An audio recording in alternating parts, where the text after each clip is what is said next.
Okay, I'd like to call the regular Board of Selectmen meeting for February 8th, 2022 to order. Roll call, myself, Bob Carlson, first selectman, Brett Mastriani, selectman, Nicole Porter, selectwoman, and we start with the Pledge of Allegiance. Pledge allegiance to the flag of the United States of America, to the republic which stands one nation under God, indivisible.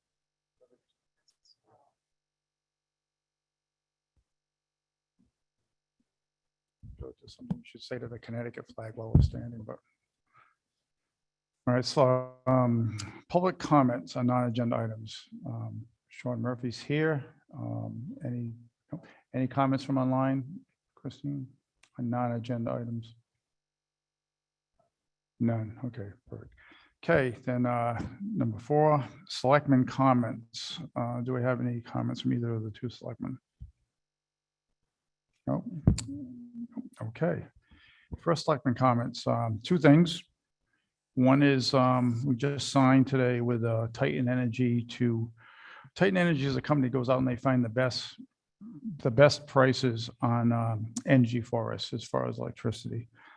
We were paying 0.10627. The lowest bid came in at 0.08980, so it's quite a bit of a savings. It's good for 8 months. So we went ahead, because we're saving some decent money, that we went ahead and signed that today. So for the next 8 months, we are all set with Titan Energy, and that's through CCM, which is a conference of municipalities. Okay, second, this is kind of a surprise for you guys. I wasn't going to bring it up tonight, but a lot happened this afternoon. Mask mandates at town hall and town buildings. I received a call from Mayor Fred Allen from Ledyard. He said, I just want to let you know, Bob, since I'm your western neighbor, I want to let you know what's going on, so you don't find out later that Ledyard is dropping their town hall and town building mask mandate as of Thursday. He said, Waterford's dropping theirs as of Thursday. I said to him, well, what about Stonington? He said, Stonington already dropped theirs. So those 3 towns will be strictly optional. I emailed Preston, Griswold, and Volantown. I got response from both Preston and Griswold. Tracy from Volantown was en route coming back from a meeting that was in, actually myself and Christine attended virtually, but it was about an hour-and-a-half drive, so she probably didn't get the email. Preston said they were going to address it on their Thursday night's meeting. And First Selectwoman Dana Bennett from Griswold is addressing it tonight's meeting. I went around town hall and I had one-on-one meetings with every town hall employee, or at least the ones that work in the building. Asked what would happen if we dropped it. I did not get any pushback, with the exception of 2 people in particular just asked, is it okay if we wear our mask? I said, of course, it's optional. You can wear your mask anytime you want. And one employee in particular, I said, if you want, I'll have a sign made for your office that said, do not enter the, if entering the office, please put on mask. And I said, I'd leave you a box of masks outside your office. She was fine with that. The other person said she's behind PPE most of the day anyway. And I told her that any town employees that are going to come speak to her, including myself, I will put a mask on if I'm going to be sitting within 2 or 3 feet of her. So basically, there's no pushback from the town hall employees. Sounds like our surrounding towns are doing this. And I was wondering if we could have some discussion from both you, Nicole, and Brett on what your thoughts are on the subject.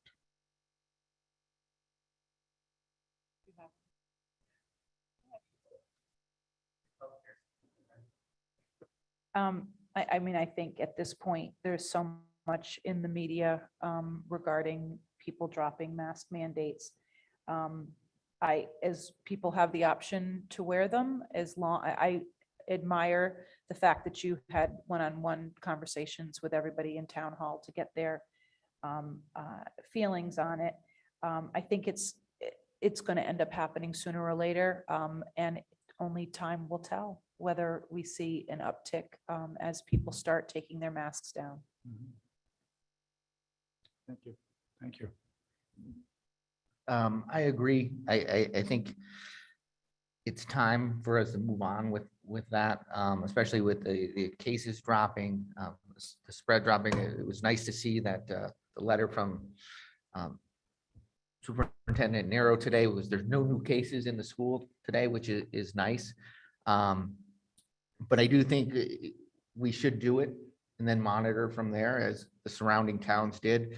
I know Groton, the town of Groton changed their policy as well for the whole town, basically saying, look, it doesn't do us any good when all the towns around us don't have a mask policy. So it's similar here. Our businesses don't have mask policies, our different entities don't. So I think it's just consistent.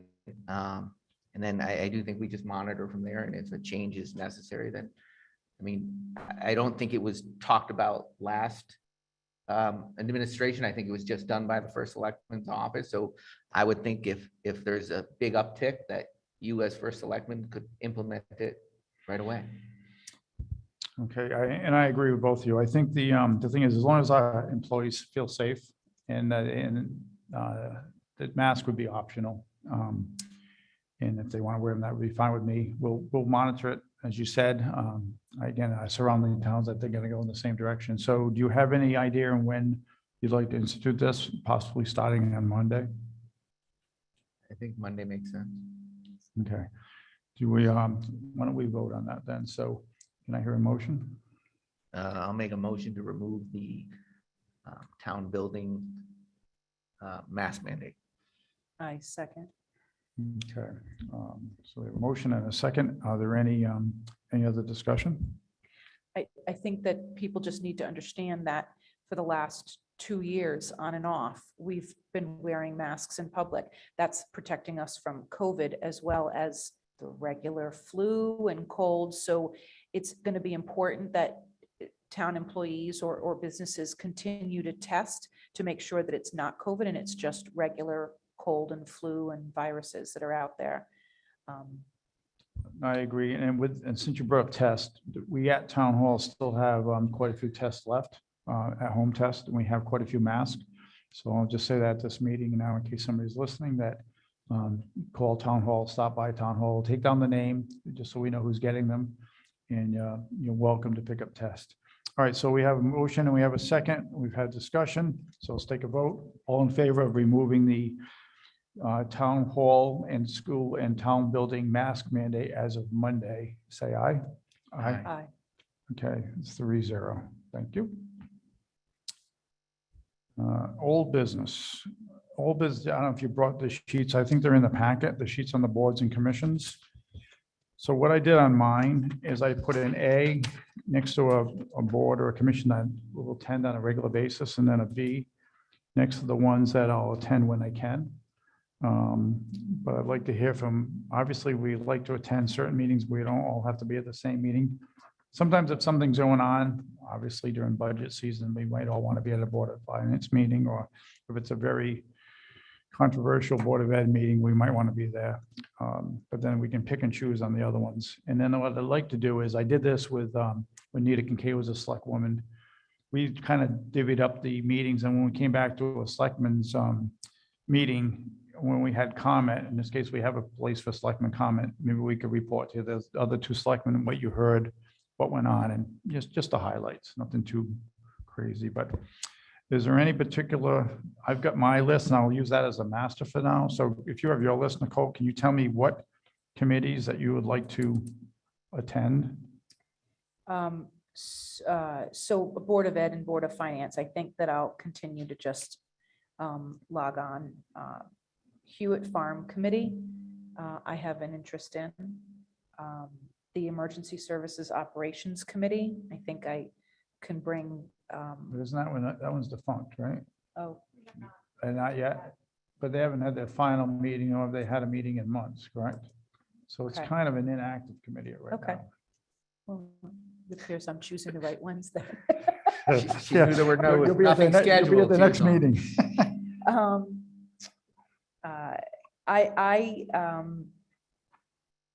I mean, I can do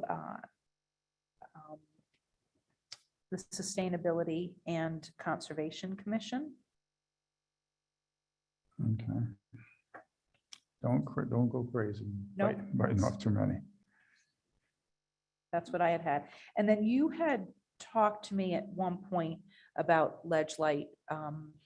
Yeah, so they meet every other month. I'll be going to their March meeting. Okay. Unfortunately, it's not one of those things where I can take you with me, because it's You can just only strictly the have board of one rep. directors. Yep. But, and those right now are all online, on Zoom. So I will, at the next meeting, I will formally resign and let Steve Mansfield know that you'll be taking my place, and I'll give him a little background on you. Okay. I think I did that already, but I'll do some more. And then I'll give you the contact information. Estelle will email you the packet. They get a packet like we do, and you'll get that for the May meeting. Excellent. Okay, and I appreciate you doing that. I don't know what they're gonna do once they go back in person, if ever, because they turn their conference room into multiple offices, because they had to bring on so many extra people because of the pandemic. So they were thinking of doing a roving show to different towns. They have 9 towns. And with having a meeting every other month, it means we would get them once every 9 meetings. Okay. To come here, and we could use this room. But they meet at 5:30 on I think it's the 3rd Thursday of the month, every Okay. other month. So I'll get that information to them, and then I'll give it to you. Okay. Perfect. Okay, Brett? I was going through, and like Nicole said, Board of Education, I always listen to anyways. And Board of Finance, I think I'll try to make as many as possible. I think it's always good for us to be there. Economic Development Commission, I would like to still attend. Planning and Zoning, I'd like to attend, but I can't commit regularly to it also because they don't Zoom it, so it doesn't make that somewhat difficult. The Rec Commission, I'd sit on that when I think their agenda calls for more listening from the selectmen. And that was it. Basically, all the other boards and commissions don't have a lot of regular activity from looking at it.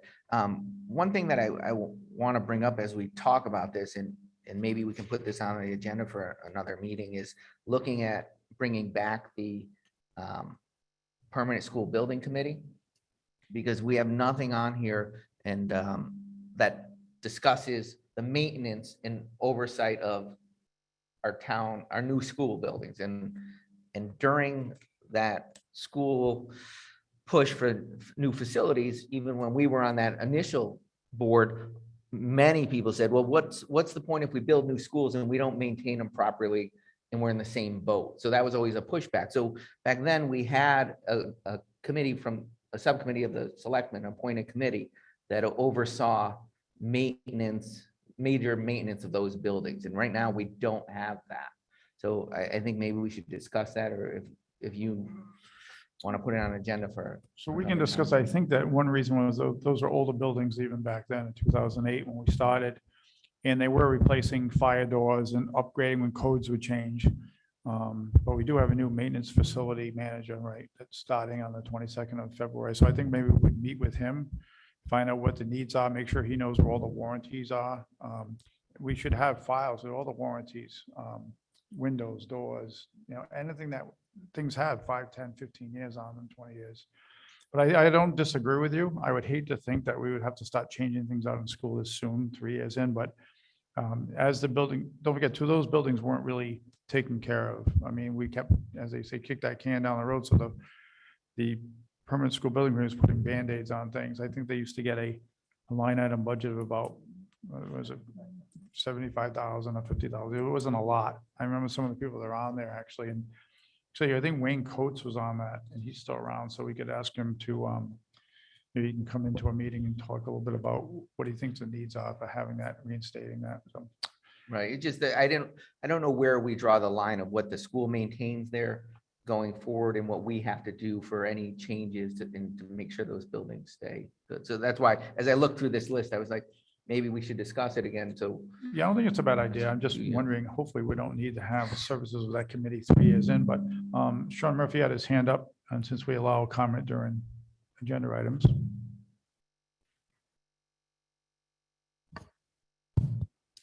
Yeah, I just wanted to say that the problem with this permanent school building committee is what would happen is the school would stop doing the maintenance and putting money in their budget for the maintenance and would rely on the town for an unreasonable amount of,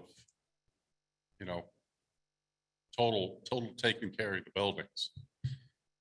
And it conflicted. They wanted to hire a new teacher. They would pull money out of maintenance. They'd let maintenance go. It always was a conflict.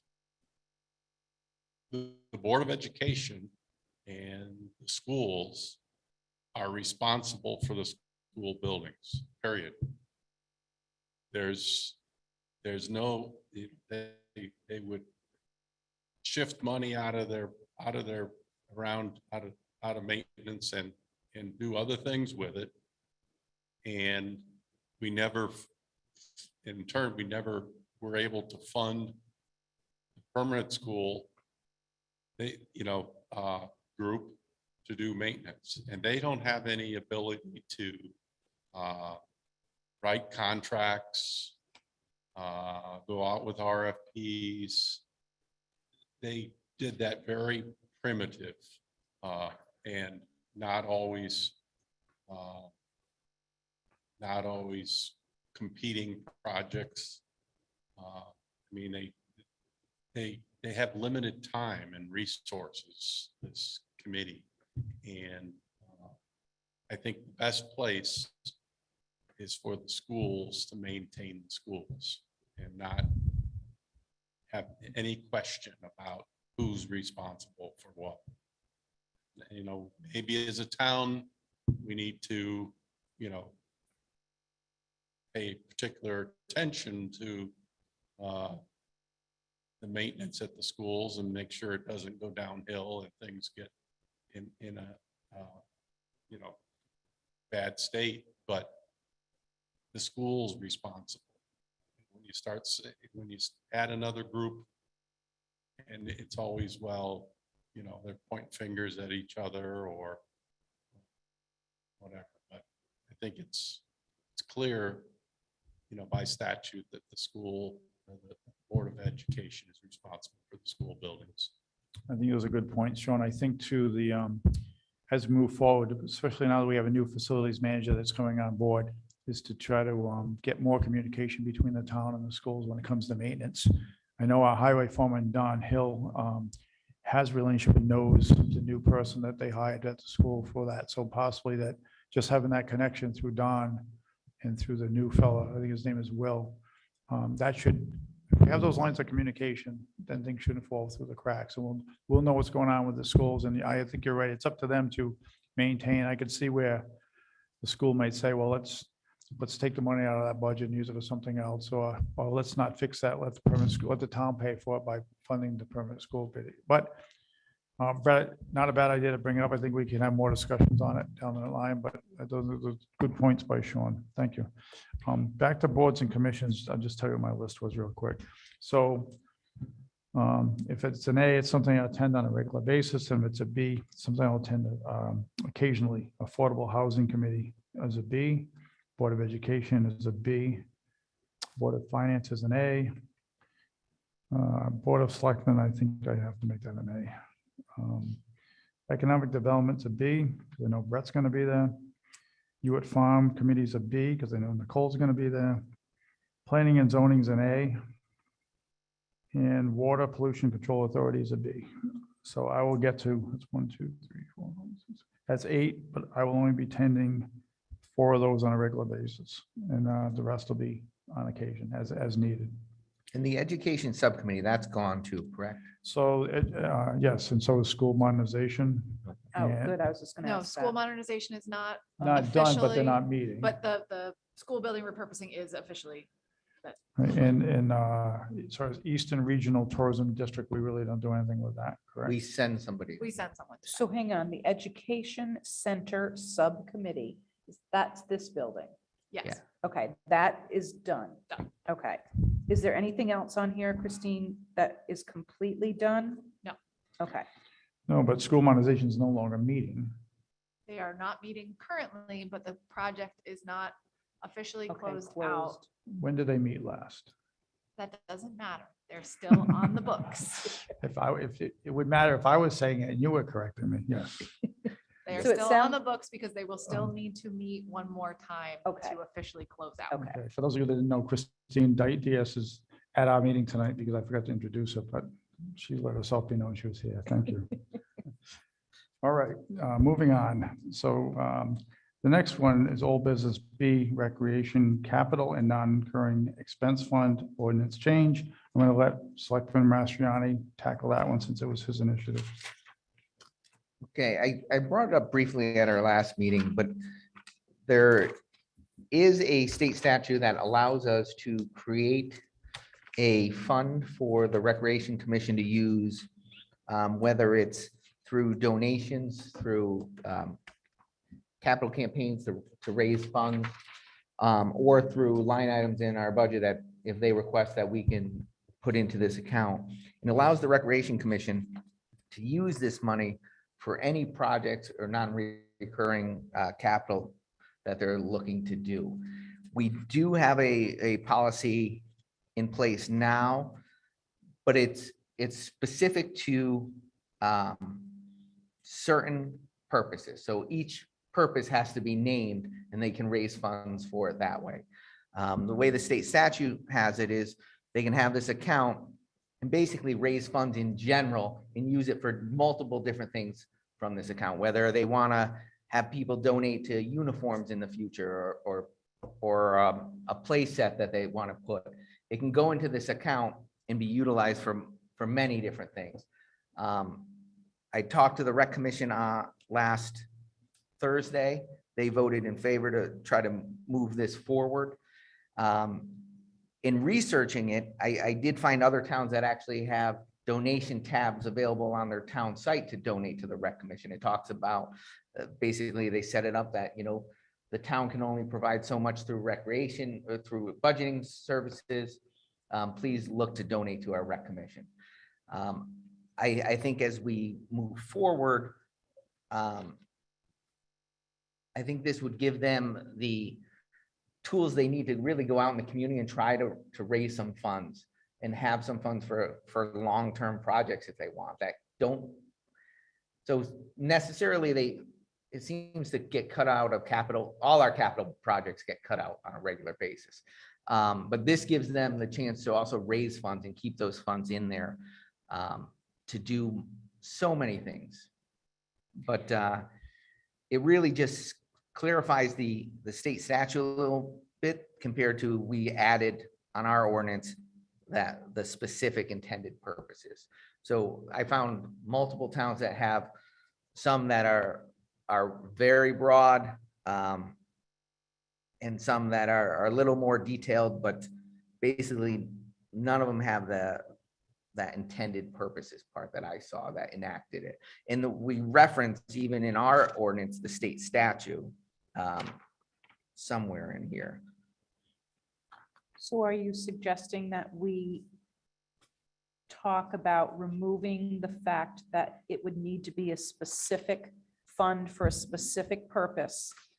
And you're suggesting that we move it to be more of a general fund where any fundraising could be put in there and they could take it out for non-recurring capital items? Is that what the discussion is? Correct. So Okay. it would have to go, we'd have to vote to send that to a town meeting. Do we know if they get donations or gifts made to them? Christine can answer it because I think there are some projects that have been going on for a little Yeah, bit. so there are specific, but as Brett said, they are very specific buckets. So someone could donate money for uniforms for basketball, but they could only be used for uniforms for basketball. They couldn't be used for uniforms for soccer. So they do, when they rent out the pavilion, there is a fund for the pavilion and they can use those funds for anything related to the pavilion. So if they needed to buy paint or if they needed to fix something with it, they can use those funds for that, but they couldn't use it for something else. So they do get some donations, not many. And it could be because it is so restricted. I think the way I interpret what we would need to do is to change the existing ordinance to remove the sentence that was highlighted in your packet.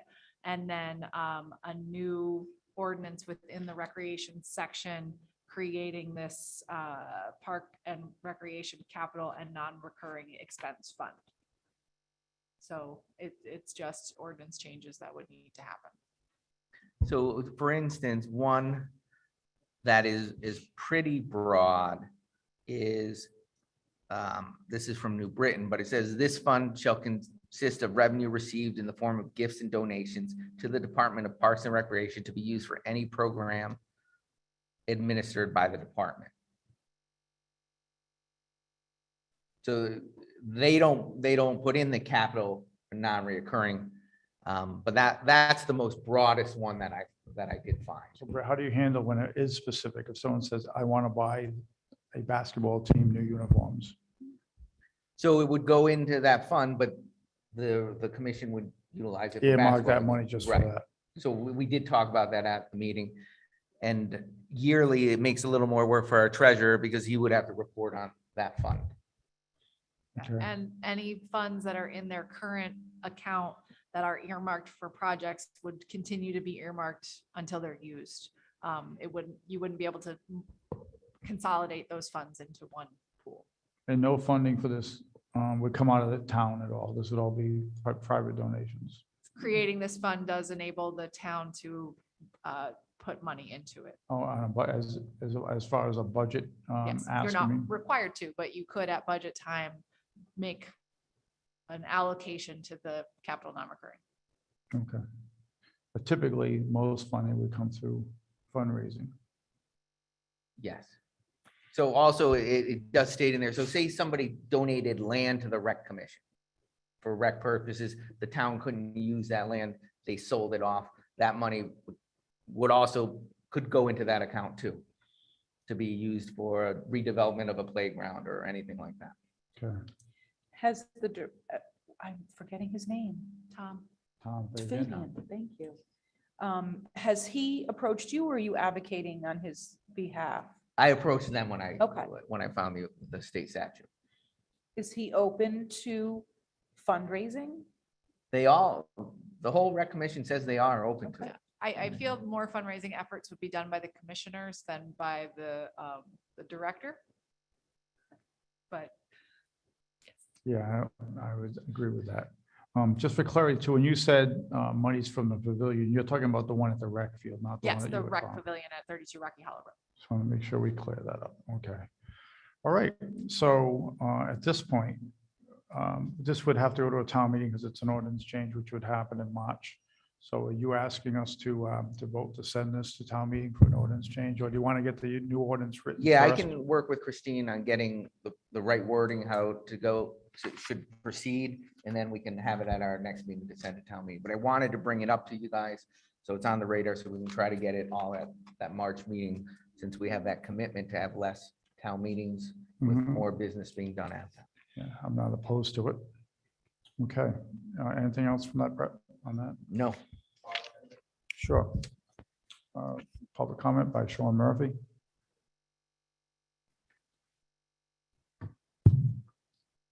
I'm just curious, Brett, in your research, whether you found a town of under 10,000 people population wise that had such a fund. It just seems like an overkill for North Stonington. You mentioned New Britain. What other towns did you see that utilized such a fund? I don't have all the towns in front of me, but I know Harwington was one. Let me go back to my search here. There were some small towns as well. Let's see.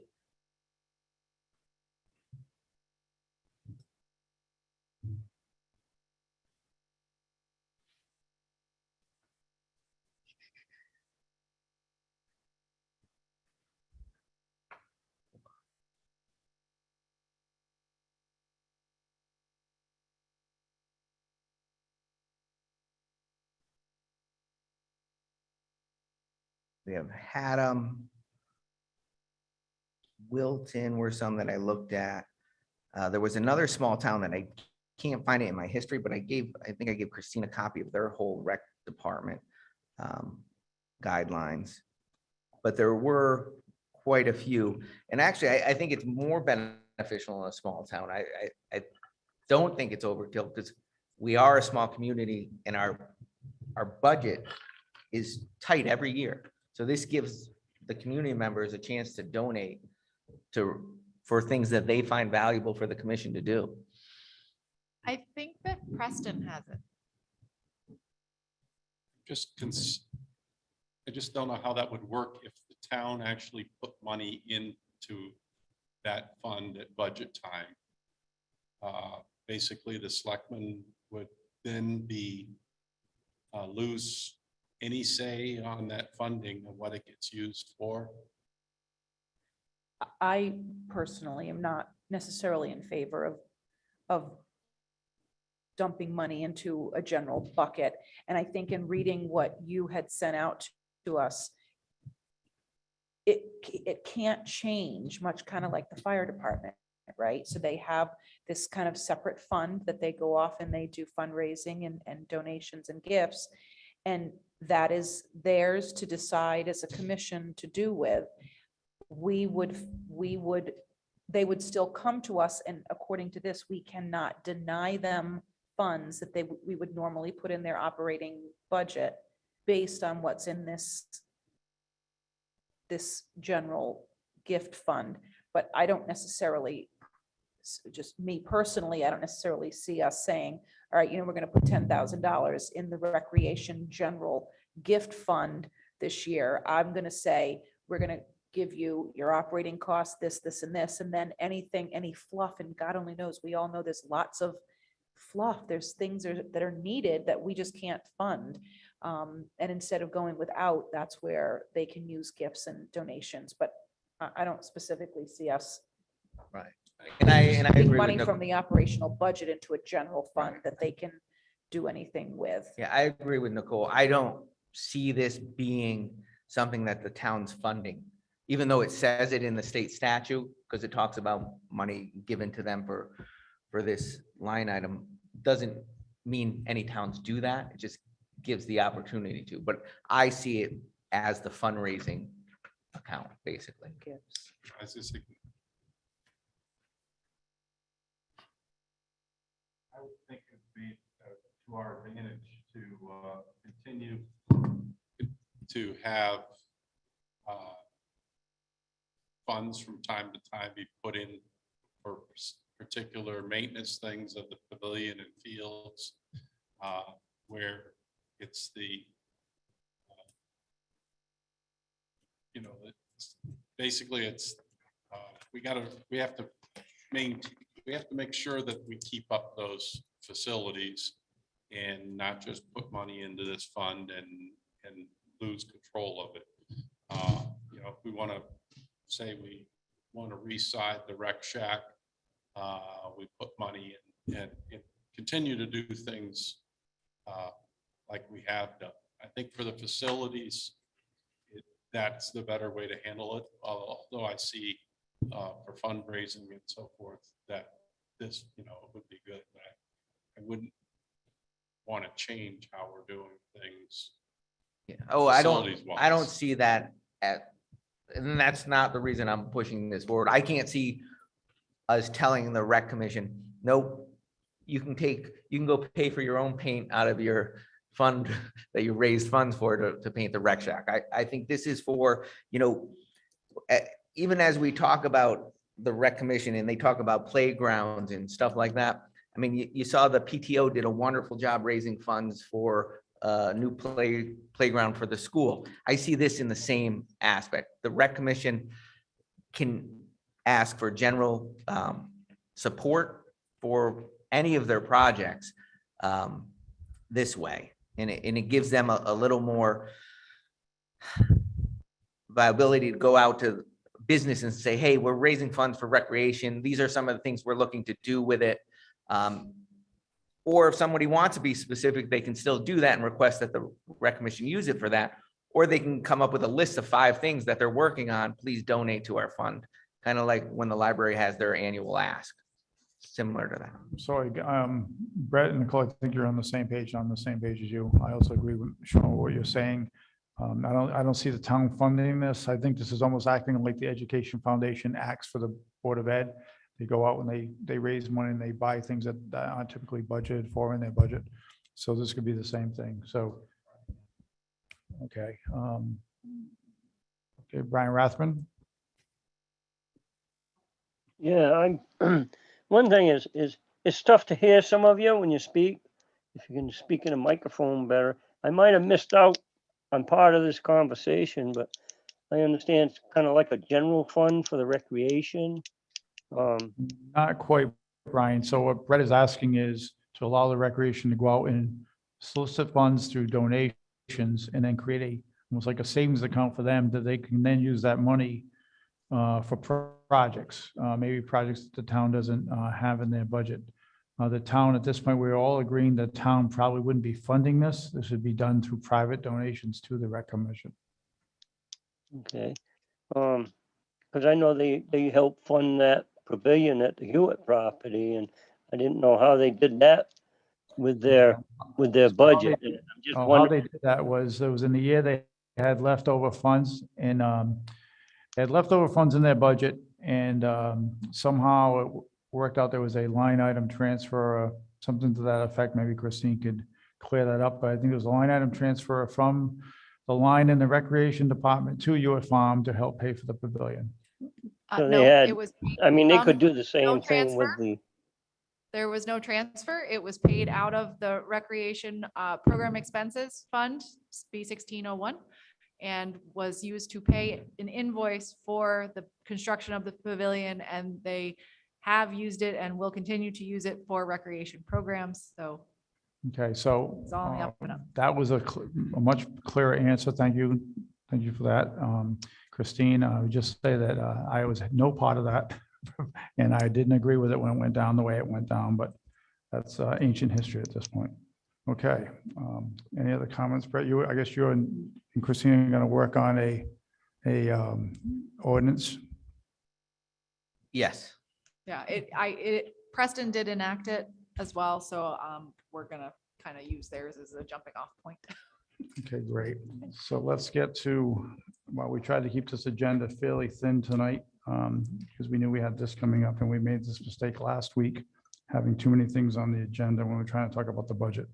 What we'll do is the same process we used last week. We'll go page by page. We didn't make any cuts last time. It was more of a discussion. Tonight we will. We've heard from 4 presenters, so we can discuss those presentations. We still have 3 presenters coming up on the 16th, but there's no reason why we can't start moving forward. Unfortunately, there's not much we as a Board of Selectmen can do at this point on the revenue side. There is some possible revenue coming in that we can't really put on here until we know it's a fact and how much the dollar value is. So we're going to stick with the revenue as where it is right now, is what it's going to be. I'm optimistic that the revenue side will change in a positive way, but until those things come to fruition, we really can't count them in the budget. Example, Board of Ed telling us how many children are coming to our school, as an example. Okay, so why don't we start on page 4.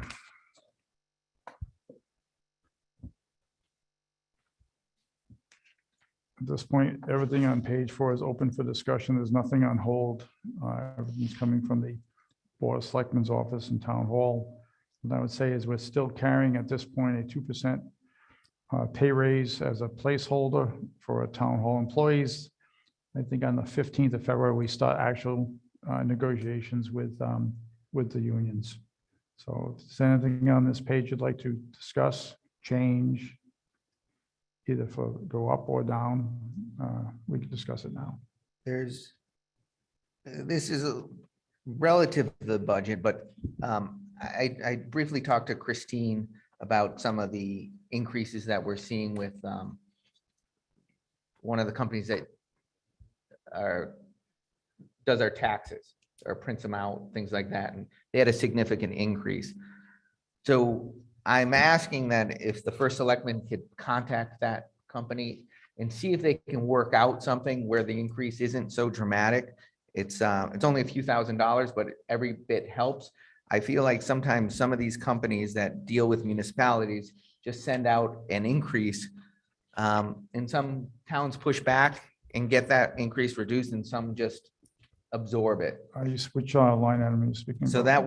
that would fall under, part of it falls under the computer expenses, so B603, but I think it wasn't some of it split with IT, or is that a Yes, different part of it? So it's either, I'm gonna see if I can find it, but it's either B2502 or B2503. I'm not sure if it's in digitized maintenance or professional services and licensing. But we received the letter that I read at the last meeting from QDS, where, there we go, for it. So it is in B2502. So it was a $700 increase for the tax collector side of QDS, and $1,620 for Equality, which is the CAMA database for the assessor. So it almost doubled in 3 years, I think. There From was, the but original. there wasn't an increase in the last 5 Right. years. But it just, I don't know who pushes back and reviews these kind of things when we do get price increases from these companies. So that's why I thought I'd bring it up. So I can talk to Jimmy about that tomorrow. We can devise a plan to get back in touch with him. Okay. Back on page 4. The computer expense for tax collector, is that part of what we're talking about That right is now? part of what we're talking about, Okay. and that's the printing of the actual bills that come in. So she did incorporate an increase for that based on the letter that we received. Okay. So that's B6.03, Christine? Yes. Yeah. So it's rounded at $10,000. That's because it's a guess on her part of approximately what it's going to be. The letter that they received from QDS said it could be up to a 5% increase, but it didn't give an actual number. She did receive quotes. I have to look to see if they're in the shared folder, if she shared them with us. So I say that because I know there's a particular member of the Board of Finance that always gets nervous when he sees round numbers, thinking that, why are nobody bills exactly $10,000. So I just wanted, so that we're just trying to protect ourselves because we don't know what it's going to be, correct? So do we think that she actually put in the 5%? Because they said it could be up to 5%. This was her first budget cycle, so she definitely did round, but I can look and see how Okay. much she rounded.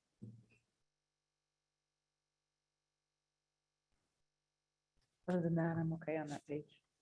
Hey, Brett, anything on that page? No, Okay. not right now. Okay, page 5. We did make one change here on Economic Development Commission. We dropped that by $2,000 per their chair, Sam Sharenzia, because they're going to be using in our in-house IT coordinator to work with them on their website. And that's reflected already right here, right? That's reflected, right? Okay. Because it was 6,900 on your last budget sheet. Okay. The tribal recognition money, the 5,000, do we have anything in the works that would lead us to believe that we might need that? It's like an insurance policy. If we don't use it, we end up putting it back into the town. When Nick Mullane and Sean were selectmen, I think it was as high as 20 or 25,000 back then. It has since come down because there hasn't been a lot of activity. However, the new Secretary of the Interior is Native American. And I guess it's an insurance policy for the town. It's us, Preston and Ledyard all pay Okay, for the particular law firm. I think is it Bauer? I think the attorney's name is Bauer. so this is actually, we actually pay somebody the full 5,000. No, they bill us, correct? So it's Perkins Coie in Washington DC. Don Bauer is the attorney that we work with. It's basically, this is only reactive. We only spend money if one of the tribes brings forward some sort of action, files a motion, or if there's anything that needs to happen. Last year, we did spend 4,300 of the $5,000. This year, we have not received any invoices as of yet. Okay. It is So- only February, Okay.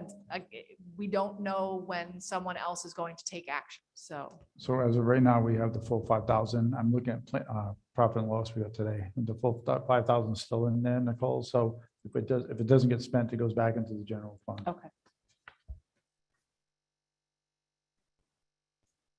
Okay. I don't have any other issues. Brett, anything on that page? No, it looks, so when I look at like our town attorney costs, it looks like over the past 6 or so budget cycles, we've been pretty standard. One year we had a huge bump.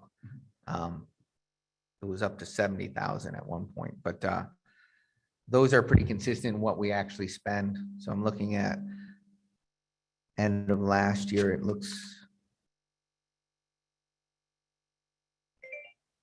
We spent 28,800. 28 last. Yeah. Okay. We did keep it, knowing that we were going into union negotiations this year. That was why we kept it at 30. So far this year, we've spent roughly 41% of our attorney fees. 41 what? 41% we spent so far. And we're in February, so. Yeah, our town attorney bills quarterly. And then the other attorneys bill monthly. So I think we're still waiting on the last quarter. They wanted something to look at too is with the new administration, to see how those bills should fluctuate over the next couple of years and see.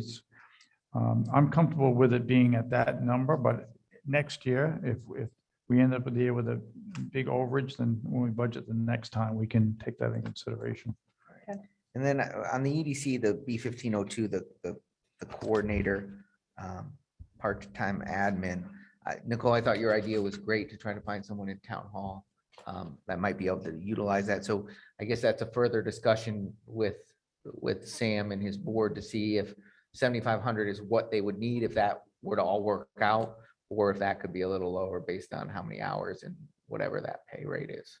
Yeah, did EDC have a X number of hours at X dollars at X weeks equals 7,500 calculation to get to this? Do we know? There is, I don't have it in front of me, but there, I think it ranged, it was average like 3 to 5 hours or something like that. Okay. There's nothing else on that page. Page 6, on recreation will hold because they're going to present to us on the 16th. After that, we can discuss anything else on that page. So On B20.06, employee benefits and pensions, we can reduce that by $600. Since the fire company is getting their own employee assistance program, we had them on the town, so it'll save us $600 by not having them on ours. that's B2006. Yes, B20.06. So that's not reflected in the number we see right now. Correct. So that's minus 600, you Yes. said? Okay. Well, really, we're just probably transferring it from one to the other, but And Every little Christina, bit helps. You're recording these reductions, so when we get our next budget, they reflect, okay, perfect. Okay, 21. Town Hall, B2202 Holly Green. Brett, you've been saying that there's probably gonna be an increase there. We should budget the right number if there is going to be. Yeah, I don't have that. I think we could be safe for this year for this. what is the Holly Green? Senior center. You haven't Oh, seen it. thank you. So all the maintenance leading up to the senior center and the water is included in that. Bob, I had a question to go back to your, the 2102. Okay, So where are we spent? So as of the end of December, we spent 6110, correct?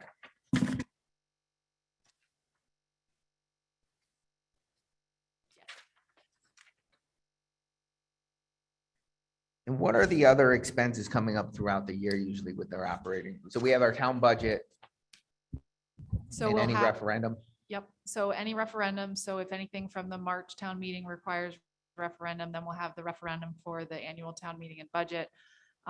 It is $200 per certification course for the registrars, and I think I want to say that they have to take 8 classes each, but don't quote me on that. I will open up their proposals. Last year, we did spend $19,990.47. Okay. All right, then I don't see an issue there. right now. For the town hall, leasing of equipment, is That- there any opportunity there What line to, item is that, Nicole? I'm sorry, B 22.01? Oh, I have it, yes. Is there anything, any opportunity to purchase anything that saves us in the leasing of anything? Not at this point. We did buy the copier in the assessor's office outright. But we still have a maintenance contract on it. But the leasing of equipment, it's the postage machine, the copiers, and the water station in town hall. And the leasing of equipment also includes all the per page fees for all of the printing. Back to the registrars. So they estimated $9,731 for wages for poll workers, $475 for office expenses, $175 for dues for their association, $750 for their conferences, $180 for moderator training, $800 for registrars training, maintenance contract with LHS for the 3 tabulator machines for $750 and $8,359 for ballots, newspaper ads, meals, canvas reports, and postage. They do have to pay for the newspaper ads each time we have a town meeting, and other times as well. Okay, thank you. Is that answer your question, Nicole? Okay. Okay, B 2206. We're budgeting $100,000 for this building for next year. Between now and the time that this budget gets voted on, there's some things that could happen. We're talking, as we know, about demolition. We're talking about a possible lease on the 2-story wing. These are just possibilities at this point, nothing signed, sealed, and delivered. If those two things come to fruition, that $100,000 will get knocked way down. So there's some opportunity to knock the line item. No, Unless we sign over bills to a tenant, the town will still be paying all of these. right, so And then but they'll there be will be a offset. revenue in the- offset revenue. Sorry. for a portion of the utilities. Great, exactly. I misstated. Yes, we'll have revenues to offset this. Hopefully. Anything else on that page? Page 7. The B23 section does have updates from the last version that you received, because we did get updated asks from the ARC, which is B23.08, from the Keeping North Stonington Affordable, B23.16, United Community and Family Services, B23.17, and the Pawcatuck Neighborhood Center, B23.03. So those are the changes from the last time you saw this. Some comments on this section. B2301 welfare. We thought we were going to have a situation coming up about 2 weeks ago where if someone is in town and for some reason it's because of the town either condemns their living space, has a situation where, we'll say, a road goes through their home, whatever happens to be where they get misplaced, that the town then is responsible to house them for a certain amount of time. This line item was already there, but we never had any money in it. I was going to put $1,500 in there because I thought we might have to do something with this particular person, but it's turned out now that we've gone a different route. So at this point, if you don't feel like it, that $1,500 does not have to stay in that line item. Do we know if Nate feels that there's any other property in town right now that might be in jeopardy of being condemned, that we'd be in a similar situation? He doesn't. This was a unique situation, and I think Christine will tell you we haven't had this situation come up in the past, so it's always been on line item, but hasn't been funded. It's been a while since it's been funded. If you want to leave a placeholder in there, we can, but No, I'm fine. We haven't paid anything out. We haven't No. needed to pay anything out. No, so I think this is the second or third year that we haven't funded this line. And when I started, I didn't know what we would even use this line for. So it's one of those things that you hope that you never need to use it. It doesn't hurt to fund it, but it also is something that you know you could transfer funds into from somewhere else if you do need them. Okay. So what have we used it for? So I'm looking at, I just pulled up some of our old budgets and I see back in 2015, 2016, we actually had we spent $7,328 out of that line item. And then since then, we put in 3,000 in 2017 and I think similar in 2018. So All prior to my time. were you, Sean? Sean?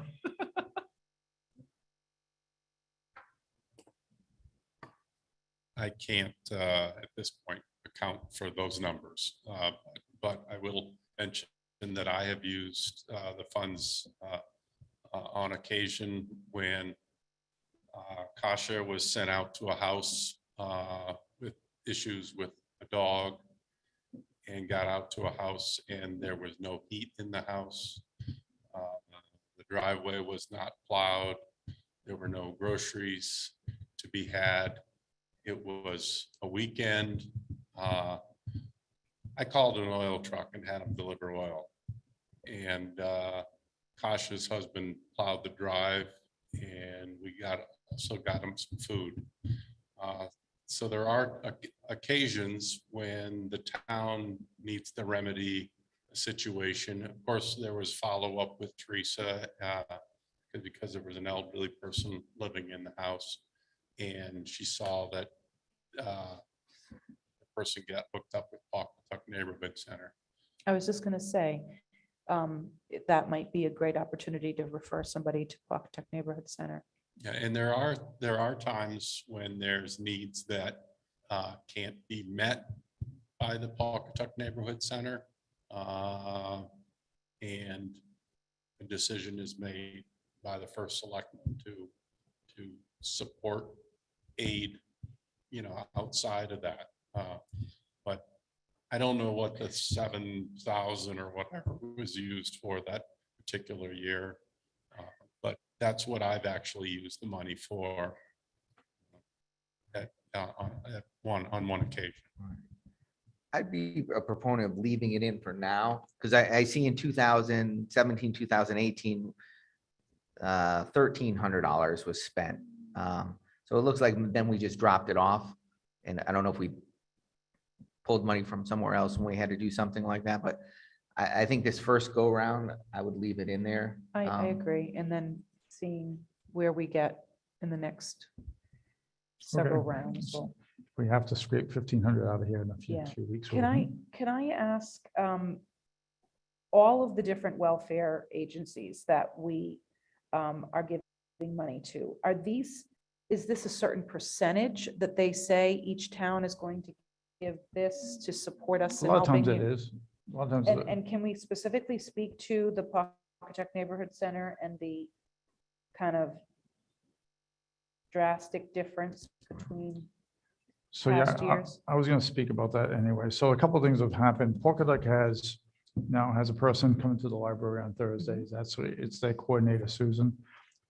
The number of people from North Stonington using it has grown quite a bit. It was in their ask for the budget. I think Christine has that number, but it was quite a few.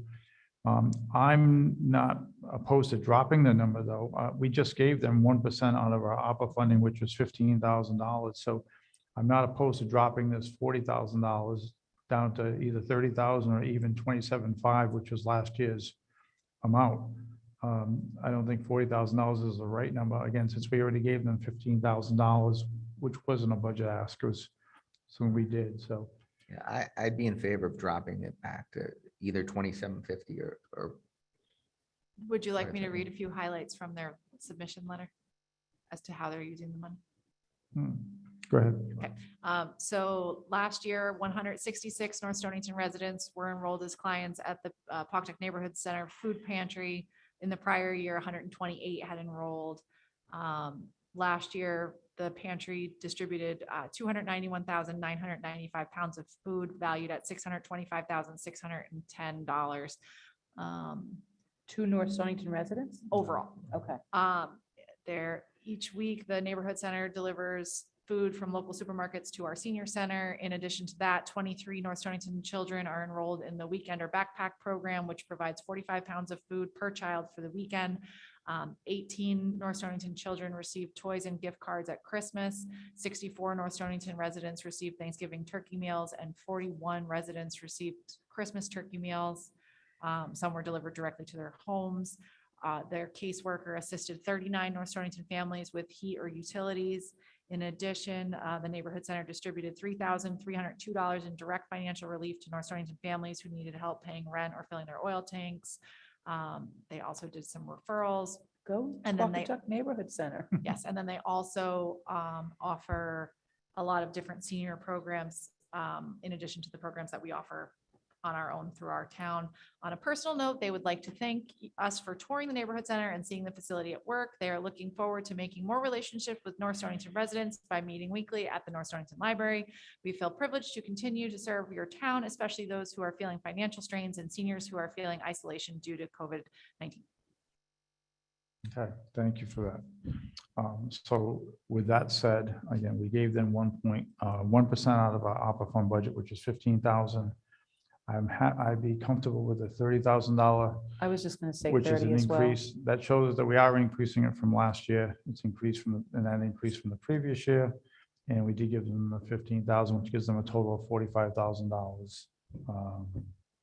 So, I agree. Brett, I agree with 30.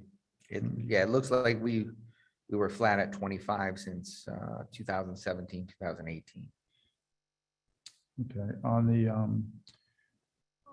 the Frank Orlean, TVCCA and Always Home, I dropped those all back to their previous year's numbers.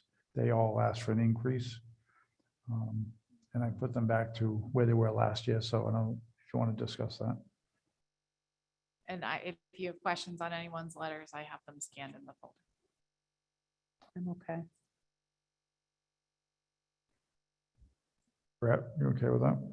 I'm okay with it. So you dropped it back to, 1750 for Frank Orlean. okay, so all the, all right, Last it year's just didn't get number. updated here. Okay, so you No. just updated on your paperwork. is what So, you're yeah, saying. I just, Okay, yeah, I can't make those changes without asking you guys. I'm okay with that as well. Okay. And lastly, United Families and Services. I talked to Mrs. Costanza about this. They asked for a 8,564. Last year they did 1,050. She said this is one of the services she uses the most. What is this, Bob? It's the B2317, 23.17. Oh, okay. She was, as she said, a 211. It's mental health. They're constantly talking to people in town. I had proposed that we put $5,000 out of this 8564 through an ARPA fund ask, because we have money in ARPA funds that we're using towards mental health and things like that coming out of the community conversation. So I had to decrease this by $5,000, but give that to them through an ARPA fund request, and then leave 3,564 in this line item. I agree. I would just like to read a small section of their letter, just to, so you know what they do. So during the last fiscal year, they provided dental, medical, and behavioral health to 52 unduplicated North Stonington residents at a total cost of $83,144. That was 19 dental visits to 10 North Stonington residents at a cost of $6,992, 69 primary care medical visits to 21 residents at a cost of $18,625, 4 women's health visits to 4 residents at a cost of $766, and 407 behavioral visits to 17 residents at a cost of $56,761. So they do typically ask for somewhere in the ballpark of 8,000. And we've just funded them at the 1,000. And I'm not opposed to giving them what they're asking for, just it's the way we're giving it to them, that's all.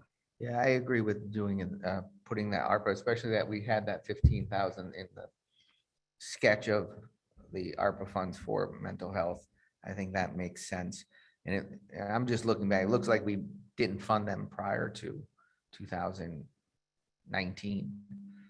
So what are you suggesting we drop the 8,000 down to I was gonna drop it to 3,564. Okay. And then. and do the rest in? ARPA funding. Um, We can do it. any way you want. KNSA, what did you do with that? So they brought in 1,000, and I left it there, and I'll tell you why. Speaking with Marianne today, actually. KNSA is beefed up their group again. They've got 7 fairly strong members, and they seem to be moving in the right direction. I had a long talk with the chairman of the Affordable Housing. I'm nervous that where that committee's going. It seems like that KNSA has taken the reins on affordable housing in North Stonington, and of course, now the chair of the Affordable Housing is Will Mason, and he just had that tragic thing happen with his son. So I didn't really want to approach him and say, you know, how are we doing on, I mean, this is probably the last thing on his mind. It'd be the last thing on my mind right now too, if I was him. So, but prior to that, they had canceled 4 of their previous 5 meetings. The board doesn't seem like it's meeting on a regular basis. So I'm just thinking to fund KNSA makes sense to me. And it might be a discussion somewhere down the road that if we can't get affordable housing up to snuff, and I'm trying to work with them, directly work with that organization. As you saw my committees I was going to attend, that was one that was on there, to try to get them moving again. Affordable housing is something the town has to address, because if we don't address it, the state will address it for us. And if we have a strong body in KNSA and affordable housing is not accomplishing what we need to have them accomplish, then we should probably change the way we do things. Yeah, I mean, being new, I'm trying to understand the difference between the 2 committees and what they do. And if one is struggling and the other is flourishing, is there not an opportunity to Well, combine one is forces? a town commission and the other is a private. nonprofit group. So for instance, I feel the same way Bob does. Stonington got rid of their affordable housing committee, and there's a nonprofit in town that does that work, just like KNSA would do that here. So that might be something to look Yeah. forward to in there. And I don't, with the dollar value, I don't see a problem with it. I'd like to be a little cautious of what we talk about, we give to these organizations, that we don't give to them in other ways outside of this budget. And I'll bring it up that, you know, for instance, the Always Home, we ended up really donating an additional $300 to them last year because we attended some of their nonprofit events and bought tickets to their fundraisers and things like that, that are outside the budget process. So I feel when we're talking about these nonprofits, I think we need to be careful that when we discuss it here, that those are the ways we donate to them, unless something comes up and we talk about it.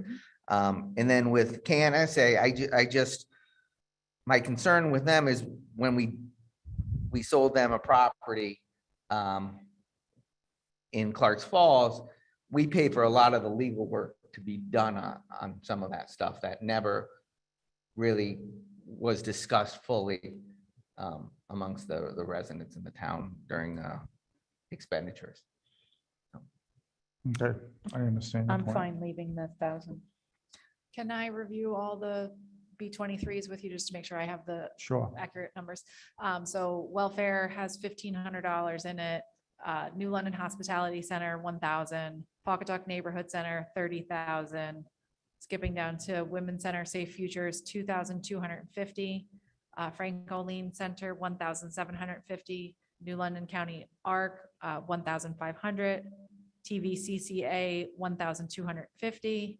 Always Home Mystic Area Shelter, 1,750. Keeping North Stonington Affordable, 1,000. And United Community and Family Services, 3,564. So the total for that category is now 45,564. Right, correct. Nice. Okay.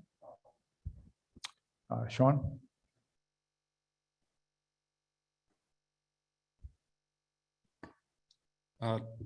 Did you get a explanation of what the funds were used for from keeping North Stonington affordable? The letter from them.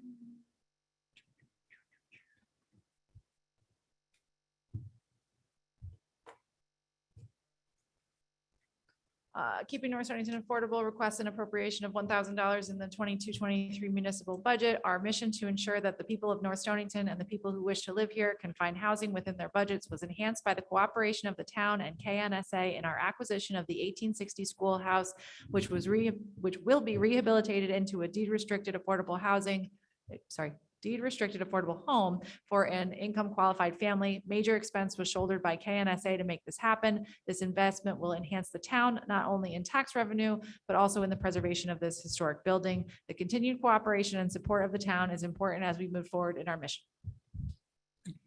And the reason I ask is was some time ago. I wasn't real thrilled with how their funds were used. Prior to a vote on whether to create affordable housing on the Winnetalk Hill property, the group sent out targeted mailings to folks that they suspected would support affordable housing on that site versus sending out an every door direct mailing and letting the other folks know that this town meeting was occurring. What they're doing is they're using town funds then to influence the outcome of a town meeting vote or referendum vote, whatever we went to. And I just feel that that was a misuse of funds by targeting a certain audience in a mailing. And So I they're just- a private, right? All these are private nonprofits, Mhm. correct? Mhm. So we're just making, essentially as a town, we're making a donation to these nonprofits. I'm not sure we have the right to say how they can use them. Well, if we know wrong? that's how they're using them to, like I say, to influence Yeah. an outcome like that, they could have, for the same price, sent something to everyone instead of a first-class mailing to only a select. And these people were folks that showed up at affordable housing events that had taken place where they had gotten their mailing address and so forth. But I just think it's not an appropriate use of town funds to try to influence the outcome of a town meeting vote or referendum. Okay, thank you, Sean.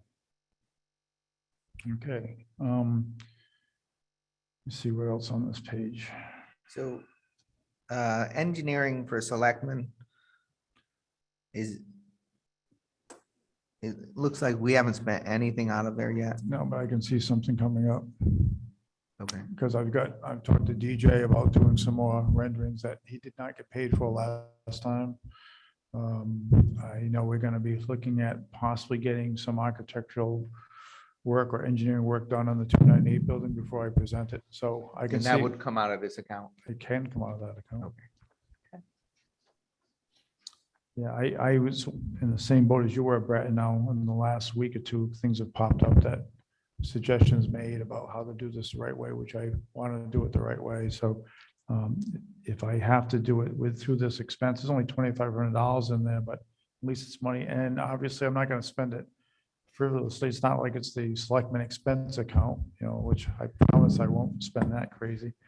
But this makes sense because we got this on the table coming up in the next month or two. And we have to make sure we cross our T's and dot our I's. So Yeah, then I understand. Yeah, I was just looking through prior budgets and they do range. I mean, one year it was up to 7,000 and then Yeah, I back down to think- 600. So I think it just depends what kind of projects we have on the horizon, and if there's anything that we need professional engineering services for, so. it's nice to know it's there. I'm sorry, Nicole, were you gonna say something? Yeah, B 2604, the state troopers. Oh, yeah, I was Yeah. gonna talk about the same thing. How many do we fund? Two, but it covers all their overtime, covers, I mean, it's, yes, they do quite well. So it also includes $50,000 for discretionary overtime, which I was looking to have that cut down tonight anyway. So the overtime is when they go to the parade, the fair. I think they do a couple of road races in town, like the North Sound Education Foundation. But has that's road races. separate out of, than the 50,000. Yeah, that's not the discretionary overtime. That's budgeted Yeah. overtime. Like the fair is what, 20 something I want to thousand? say like $23,000. But I think that because it's discretionary and it's $50,000, I think that can come down. And I would say it can come down to $30,000. What did we use out of the discretionary overtime last I don't have budget that cycle, number. last year? Where are you seeing discretionary? It's overtime? all lumped into one. It's all lumped It's into all the lumped into one. There is a 441? summary sheet in the shared folder. Okay, okay. So last year is not a good year to look at for discretionary overtime. There was not as much oversight over when the troopers were working because of COVID, and they signed themselves up for some additional overtime. So yes, Okay. You that's, would think that last year would have been less because we weren't able to have a no, lot of the public functions. we were having them work different times to monitor the transfer station, make sure people were keeping distance. We had some additional events. And when we realized how much overtime was being self-scheduled, we changed the protocol. So Okay.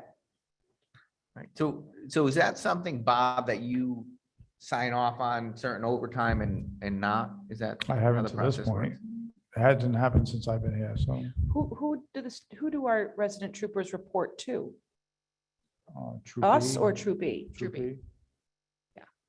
But Bob has him saying some of the functions. we can request additional overtime, and we can, Bob can have the conversation of we need to cut back on overtime, or let's be selective with overtime. We do not have the same troopers now that we had at that time. So that's a difference as Okay. well. So if the 50,000 for discretionary overtime is in this 441, 784, I might cut that to 30 or 40. Yeah, I was thinking, If we think. I was gonna cut 20,000 out of it to get Yeah. down to 30 for now. Do we have any history in the past that we have like a rolling average? We'll tell you This year so far, we are very low on overtime. So again, we didn't have some of the events that we normally would have. We did have the fair. Yeah, it looks at 9,200 so far. right? Yeah. So when we talk about the fair and you look at that, and I brought up that the state might try to change that, we can get some of that money, or we only have to pay 85% of that like we do on their straight time, I think it is. So hopefully that goes through. But is that something where we, or Bob, that you have the power to help schedule that so it's not all considered overtime? So we worked on that already. We had a meeting last week with Jay and went through the scheduling of that. So we're scheduling less busy nights, more on Saturday night, Friday night, less on Thursday, less on Sunday. So we did talk about that. I think it was 2 weeks ago. We went through that. Yeah. I will tell you with Jay and Wayne, two individuals we have now, we're very lucky to have the troopers we have. Excellent. When we're giving out tests, I think Brett mentioned this, we give out test kits one morning and Jay was there on his own time doing that. Yeah, he's excellent. These two guys, especially Jay, and I hear him preaching this to Wayne all the time about how lucky he is to be in a town like ours. He gets to know the people. He goes to Tim Peddler one morning for coffee, then he goes to Little Man the next morning for coffee, and goes that, he tries to spread it around. He gets to know everybody, and there's been a couple of times where he knew that I might need some help doing something on the weekend, trying to help somebody. He goes, hey, if you need me, call me. I'll swing in and help you. So I'm very happy with the two people we have now. So as you get to know Wayne better, he's a little bit younger. When you get to know Wayne better too, I think these two guys their heart's in the right place. And Jay's the perfect guy to train Wayne how to be that type of trooper. So Christine, in 2021, was it a different reimbursement rate? No, so we were able to do some of the COVID overtime out of municipal CRF funds. So that's why it's a little bit different there. We also had a fluctuation in troopers when Dave Green went to the troop, and then we didn't have coverage, and then we did have coverage, and then we had a bit of a rotating trooper Right. When did we cut from 3 to 2? prior to me being here, so That was at in least Sean's 3 time, I years. think. Right, Sean? That was when you were for selectman. We went from 3 troopers to 2 troopers. Might have been Bill's time. No. Because I know that's always seems to be a topic amongst the public of police presence and, Yeah, we are responsible coverage. for 85%. Yeah. We do have to cover the salary, the FICA, the vehicle amount. There's quite a bit that goes into the equation for the troopers, and their contract isn't finalized, so they told us what percentage to right. include. You would hope that all the towns that utilize a resident trooper program could somehow band together and push back on the state a little bit to try to reduce some of this, that the increases just goes think up. down the- I think it used to be the reverse. I talked to Tom Fabian about it when he first started. It was the reverse. The town would pay paid 30% back then, and the state picked up the 70, and then now look at us at what, 85%. So that's one of my thoughts, Brett, with the other 3 selectmen I've been talking to. I've talked to them today. They'll email me, I email them about different things that are happening in towns because they're such similar towns, Preston, Griswold, Volantown, and us. This is a perfect thing to speak about on how they're handling that. There's been, there's got to be no less than 10 topics that we've emailed each other on over the last 2 months, so it's been great. Good collaboration. And Christine, in that breakdown, was DARE in that program, in that breakdown? Because I thought the school canceled DARE. We removed any funding for DARE because if it is going to happen, Jason would be able to do it on straight time.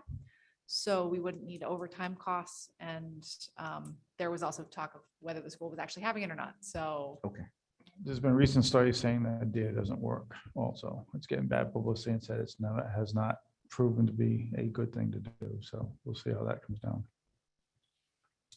Okay, if nothing else on page, we'll turn page 8. Chris, if you see any hands on your line, just let us know, because since we can comment during agenda items, I don't mind taking a question. Okay, I have nothing on page 8 at this time. I'll leave that up to you guys if you have something you want to talk about.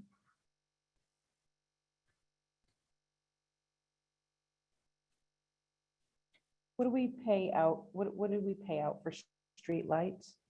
Is it like they break and we have to call the company and they come? no, fix we them? have to pay the electric bill every month for all the streetlights. Oh, I'm sorry. In my mind, I was thinking of the red, green, No. yellow. Yeah, I never Traffic thought about lights, it. those things? I never thought about it Like, we until I have started one working in here. town. Wow, what is that costing us? But you have all the electricity Gotcha. for all the streetlights. You never think about who pays for Gotcha. that. The Yep, town pays no, for I that. never thought of all that. So Bob, question Wow, okay. we put money in for 298, the $100,000. Why? I understand in the past few years, we separated out to keep it separate. But why do we keep it? Why don't we just put that into our town property maintenance? So I think you kept it separate because it's such a hot topic in town. People want to know where the money's going. I Track think, it better. I think it's exactly right, Nicole. So if you remember 2 budgets ago, we didn't fund it at all. And this year, I think we underfunded it.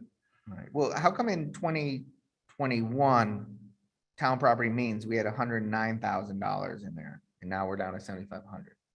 Because we still only budgeted 7,500. We've spent 40 something, if you look at your profit. and Okay, loss. so, all right. So when actually budgeting for the utility expenses at 298 Norwich Wesley Road, it does not truly belong in town property maintenance because it's not maintenance. We did that because we needed somewhere to pay it out of, and that was the best fit of the existing budget lines.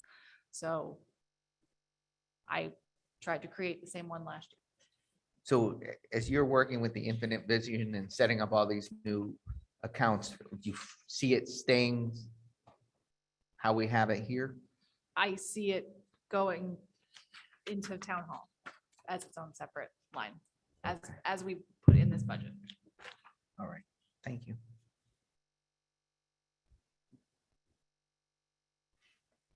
Do we pay a a tree warden salary? We Yes. do, Okay, It's Sure. a And and we have stipend, one. stipended position, and it is a statutory.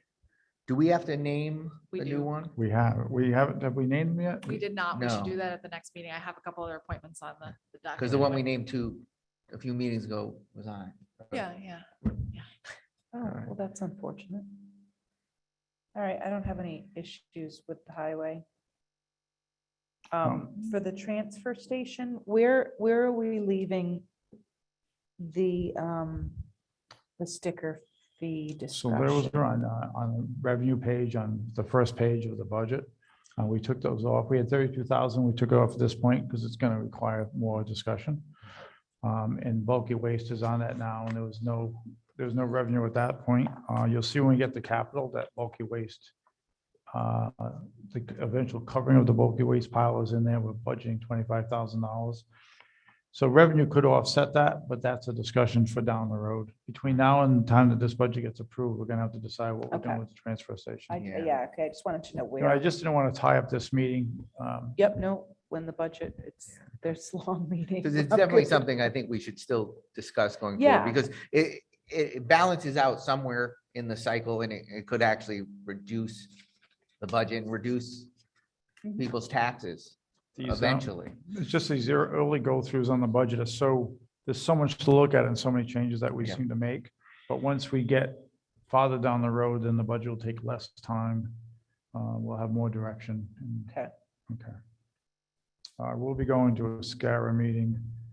I think it's tomorrow afternoon. The first meeting I can report back after I go to that meeting, tell you what that was all about. What are we paying a VNA nurse for? So they come to town for different clinics and different things. So we get quarterly bills and monthly statements. Like They to the have it. senior center and stuff like that? They would come and They do do clinics? do they do the flu clinic when we do that? They did the flu clinic, but we didn't have a flu clinic this year. Okay. Let me see if I can pull up an old bill and then I can tell you, because they didn't come last year with COVID. I think Nicole So could our- just donate her time. Yeah, totally. No, like seriously, I don't have any problem with that. So the categories are health promotional home visits, community activity and health education, blood pressure and flu clinics, and then just flu clinics. So it's a cost of $72 per unit, and then we get charged by the number of units. And they plan on doing those again? They have resumed services. We had a statement in December that they did something. I'm good otherwise on that page. Okay. Health district is legislating, they did not increase, well, they increased, they did not increase from the previous year. But we did give them money on the ARPA funding. That's what that. Don't we A- have a contract with them? We do. We have a contract. It's a year-to-year contract, but the board of directors votes each year on the, and they have not increased it. So, It's based on the population of the town. exactly.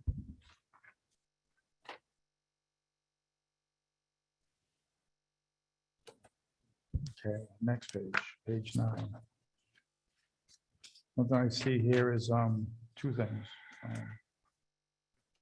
Real library, that's always a bone of contention. They're asking for $85,000. They got 65 last year, 55 the year before. I think before that, they were getting around 30. Excuse me? Wow. They present next week. Oh, that's right. We'll wait. Never mind. Jumping ahead, sorry. Bill, you're here. Do you want to talk about Lake Association weed control assistance?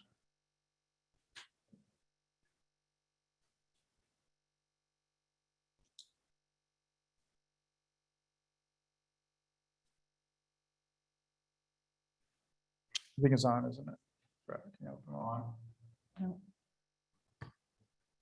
Thank you. Bill Ricker. Wyasip Road. The Lake Association, Wyasip Lake Improvement Association, along with Billings Lake and Blue Lake Associations, has asked every year for $15,000 to not eradicate, but mitigate the very invasive milfoil that has taken over most lakes in New England. It's an ongoing problem. It's something that this past administrations have supported in the recent past. Heretofore, the lake associations themselves were doing their best to try to raise money to mitigate milfoil. Milfoil is an invasive weed that just takes over a lake. Billings is an example of a lake that just recently has tried to not eradicate, but to knock down the intensity of the milfoil. It gets to the point on Blue Lake, for example, that you can't even put your oars in the water and pull them back up again at the end of the season because they're so infested with this invasive weed. A concern for the town is that when there was a fire at Blue Lake and the volunteer fire department went out, they put their sump pump down into Blue Lake to draw water from it and could not draw water. I don't know the number of minutes, but soon after putting the pump in the water to draw it out, it got the weeds all choked in the sump pump. There's approximately 57 homeowners on Wyasip Lake. There's approximately 180 on the three lakes. It should be known that the lake residents do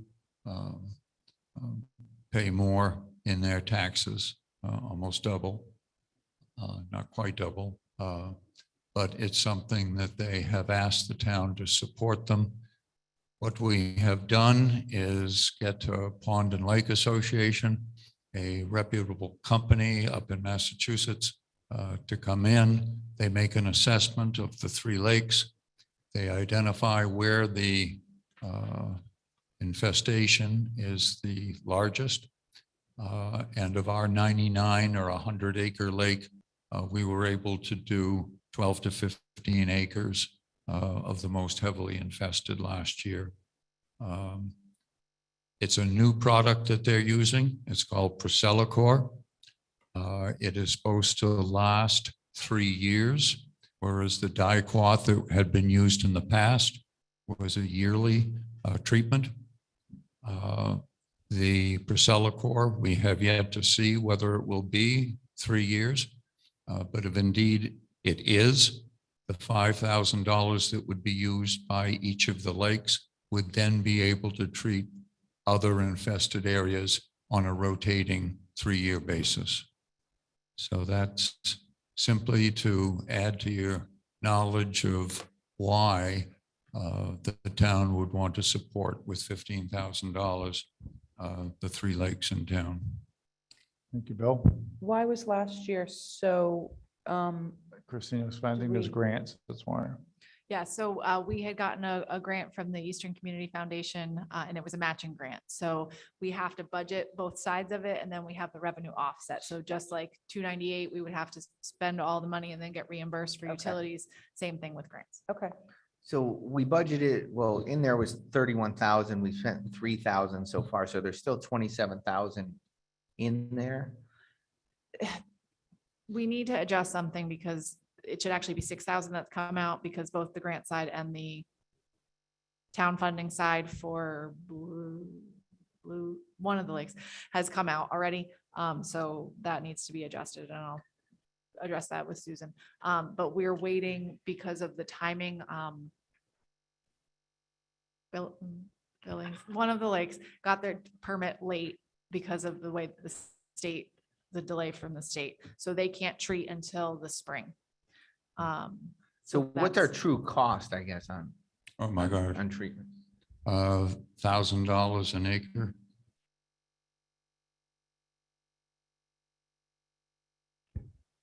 Yeah, so for the most recent treatment that Wyasip Lake did, it was over $11,000 for the Mhm. one lake. Yep. They have also found fanwort, which is the second invasive species, does not respond to the Priscillacor. So they, fortunately, it is a less expensive chemical that's used for fanwort, but that also had to be treated on 4 acres in Wyasip Lake.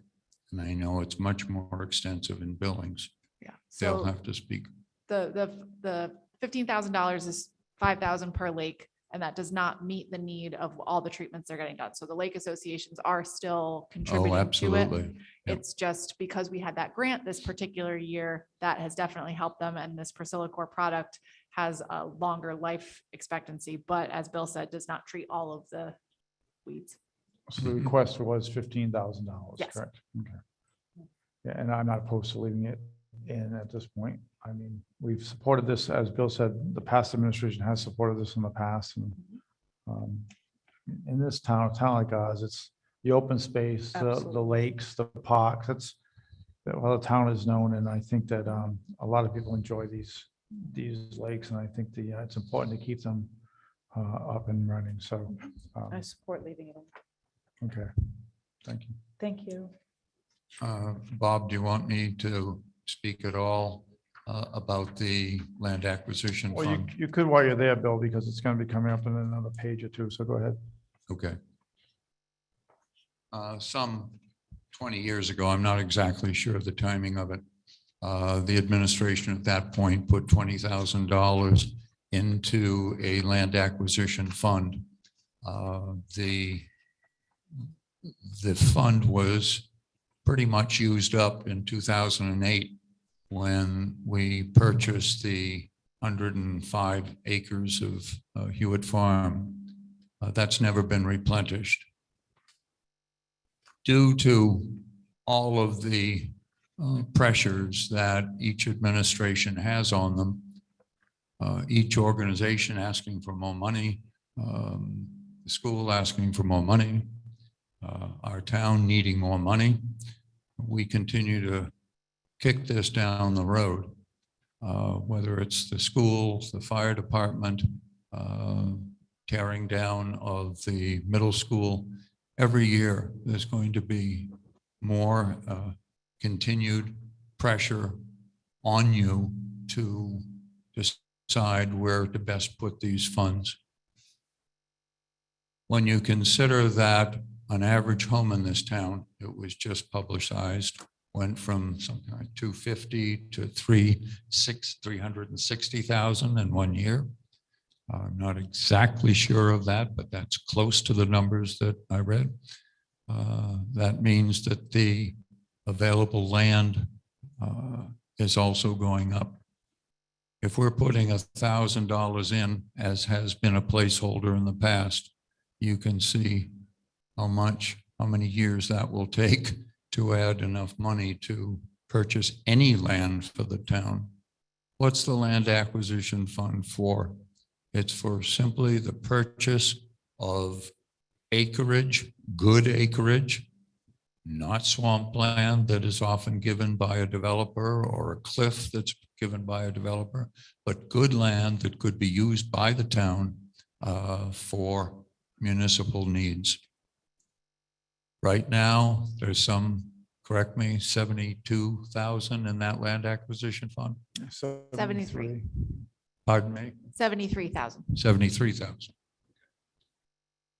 So we're asking for 20,000. I understand your pressure needs. I will be asking on behalf of the Conservation Commission 20,000 every single year, as the original administration envisioned.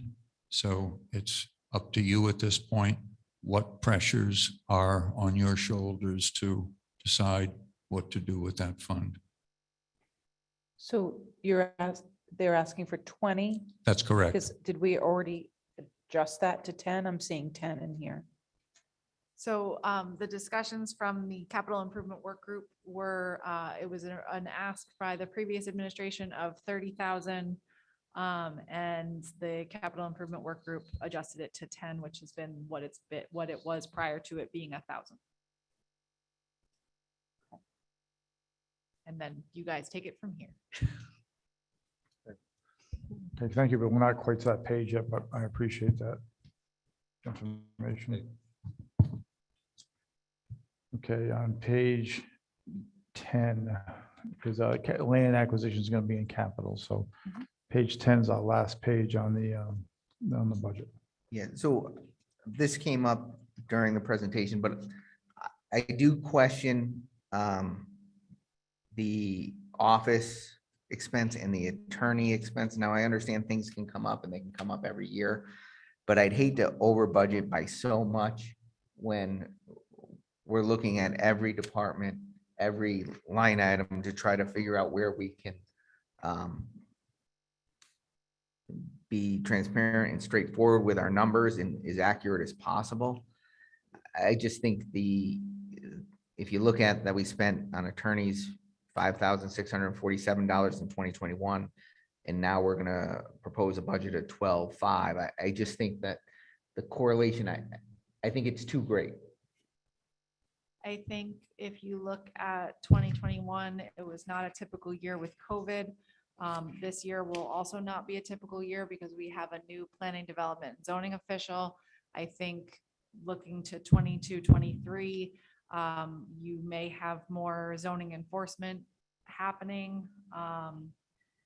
You may have issues with the current cannabis discussion and whatever needs to be done legally with the moratorium and any new zoning regulations that happen with that. Do we have a year-to-date spend on those? Yes, and it's not a lot. Again, new PDZO. So the attorneys so far for this year is only $126.39. Office expenses is $154.50 and advertising is $1,149.50. I would strongly advise against doing any changes to advertising because that's all dictated by statute, and that is for zoning board of appeals and for inland wetlands and for planning and zoning, who have certain things they have to do. The other lines. Where was this in prior budgets? Everything was distributed within the old lines. So planning and zoning was B11. Building official was B12. So for instance, in 2018, 2019, it was 10, budgeted 10,000. I don't have the actuals. Yeah, so part of what the vision of this was that because planning and zoning was the largest of the boards, many things were paid for out of their attorney line or different things that weren't technically planning and zoning, but there wasn't a land use to lump them together for legal fees. So Juliet did the best that she could, and that was why her vision was to consolidate into these land use operating categories. If you feel we need to decrease them, we can decrease them. And then if there's additional bills, there could be additional appropriations. Yeah, I just think it's Well, a lot. But if you have a suggestion on something, just let us know what it is and we can discuss it. So if you have an amount that you'd like to go down to, a specific amount on any of these line items? I mean, I might suggest 10,000 for attorney Yeah, I would. fees and maybe 35 for office expenses. So, yeah, so in 2018, 19, we were at 10. I don't know what we ended up spending. So I'd be okay with that for that first round. Well, you said we were at, so actual was 10 in 2000? No, that was, well, yeah, actual was 10 flat, so that's weird.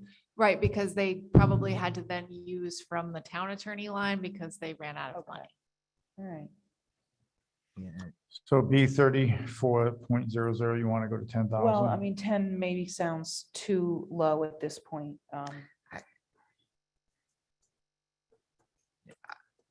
I'd be in favor of 10. I just think that if we go above it, then yeah, you have to do something, but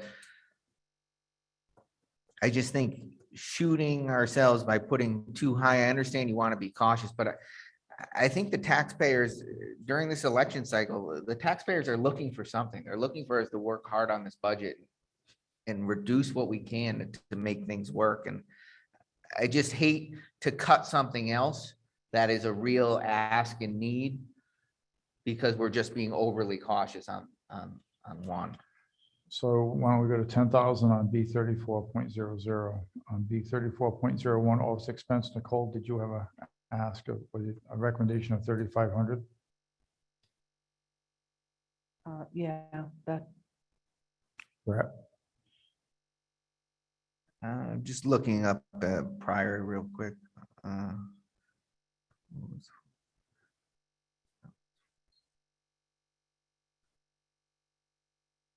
Nicole, what were you thinking? 3,500.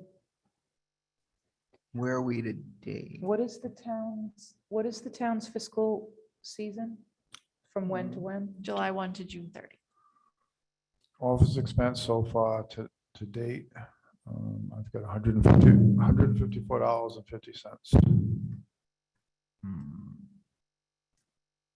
All right, so I'm just going back one more.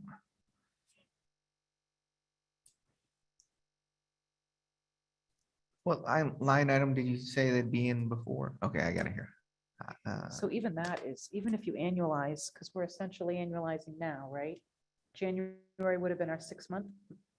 That's still a lot to spend in the next 6 Mhm. months, but Again, I- new person in the office, Yep. still adjusting to what the normal cycle is. yeah, I think, but I think 3,500 gives him some pretty good spending in the next. Yeah, did they not have it budgeted prior to the switch? So I look, for instance, I'm looking at the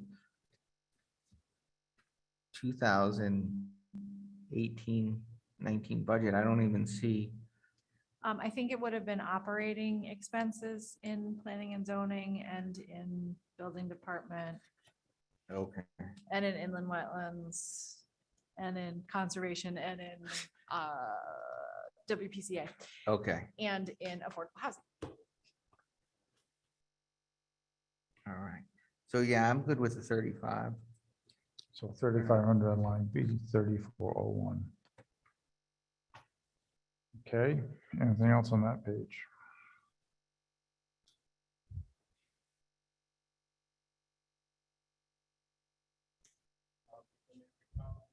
Sure.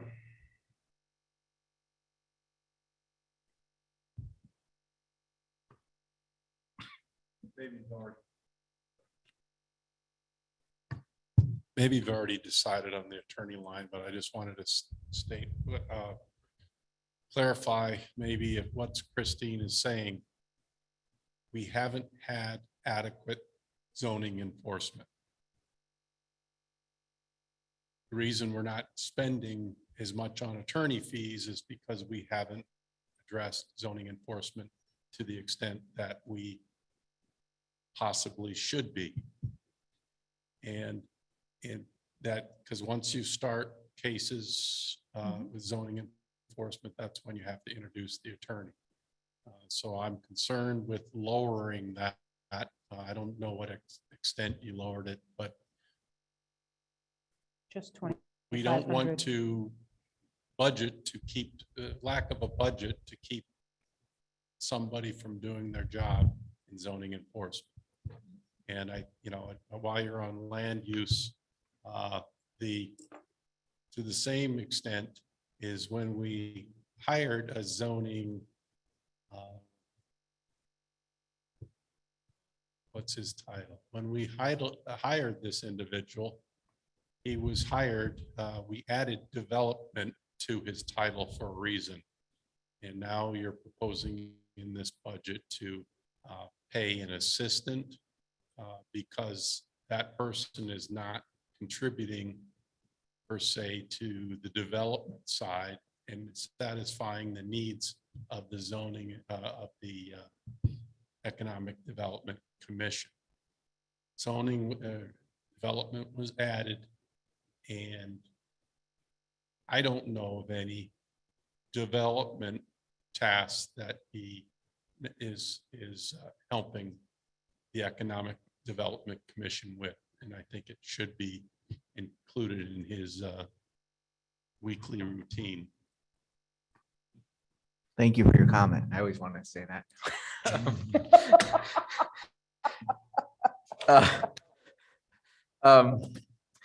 In response to that, I understand what you're saying about zoning enforcement and what that could entail, but I don't see that being a forefront of his role this year. I think with him getting everything under wraps, I can't see all of a sudden there be a big zoning enforcement push this year. Maybe going into next year, I could see that, and then we'll have a better handle on the attorney's fees. And then regarding the second thing with the economic development, I think the ask of the EDC is mostly for administrative support functions that honestly, that role does incorporate economic development, but there are administrative functions that sometimes would take up too much of that person's time to do the smaller things that need to get done, so he can function at a higher level and go out and visit the existing businesses with the programs. I think that was what the basis of that ask was, for more of administrative help compared to actual economic development meeting with the businesses, if that makes sense to you, Sean. I'm just gonna, I know I made this comment last time, but we have a land use admin assistant Yes. for 50, well, for that.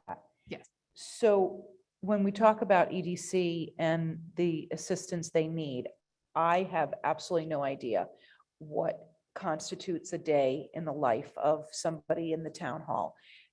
You may be being there all the time, can see, is there anybody that is currently on staff that could assist EDC if that ends up getting cut because we have to go back?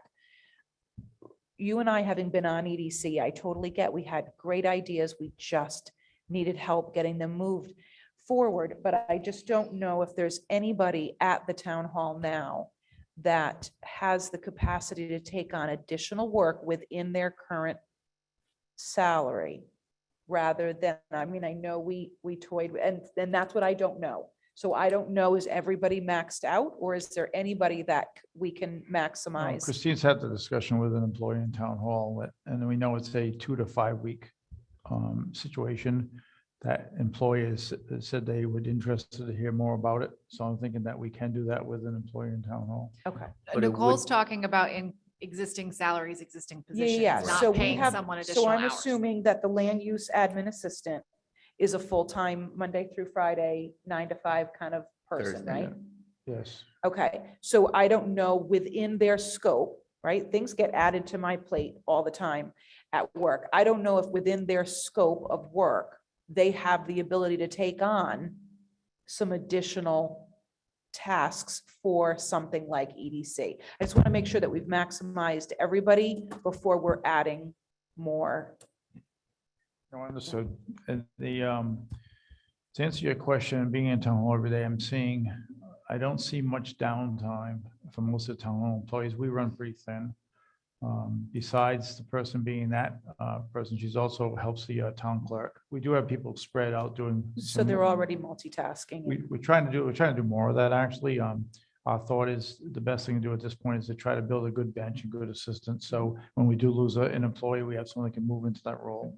I mean, that happened to Okay. us with the tax collector a couple of times in the last 3 or 4 years. So yeah, that's one of our initiatives, is trying to build up that bench strength, and by using people in town hall and have them maximize their hours. If we find that there's somebody that can spend more time, that's why Christine's speaking to this one individual that, hey, would you like to put in another 2 to 5 hours with us and help EDC on the administrative side?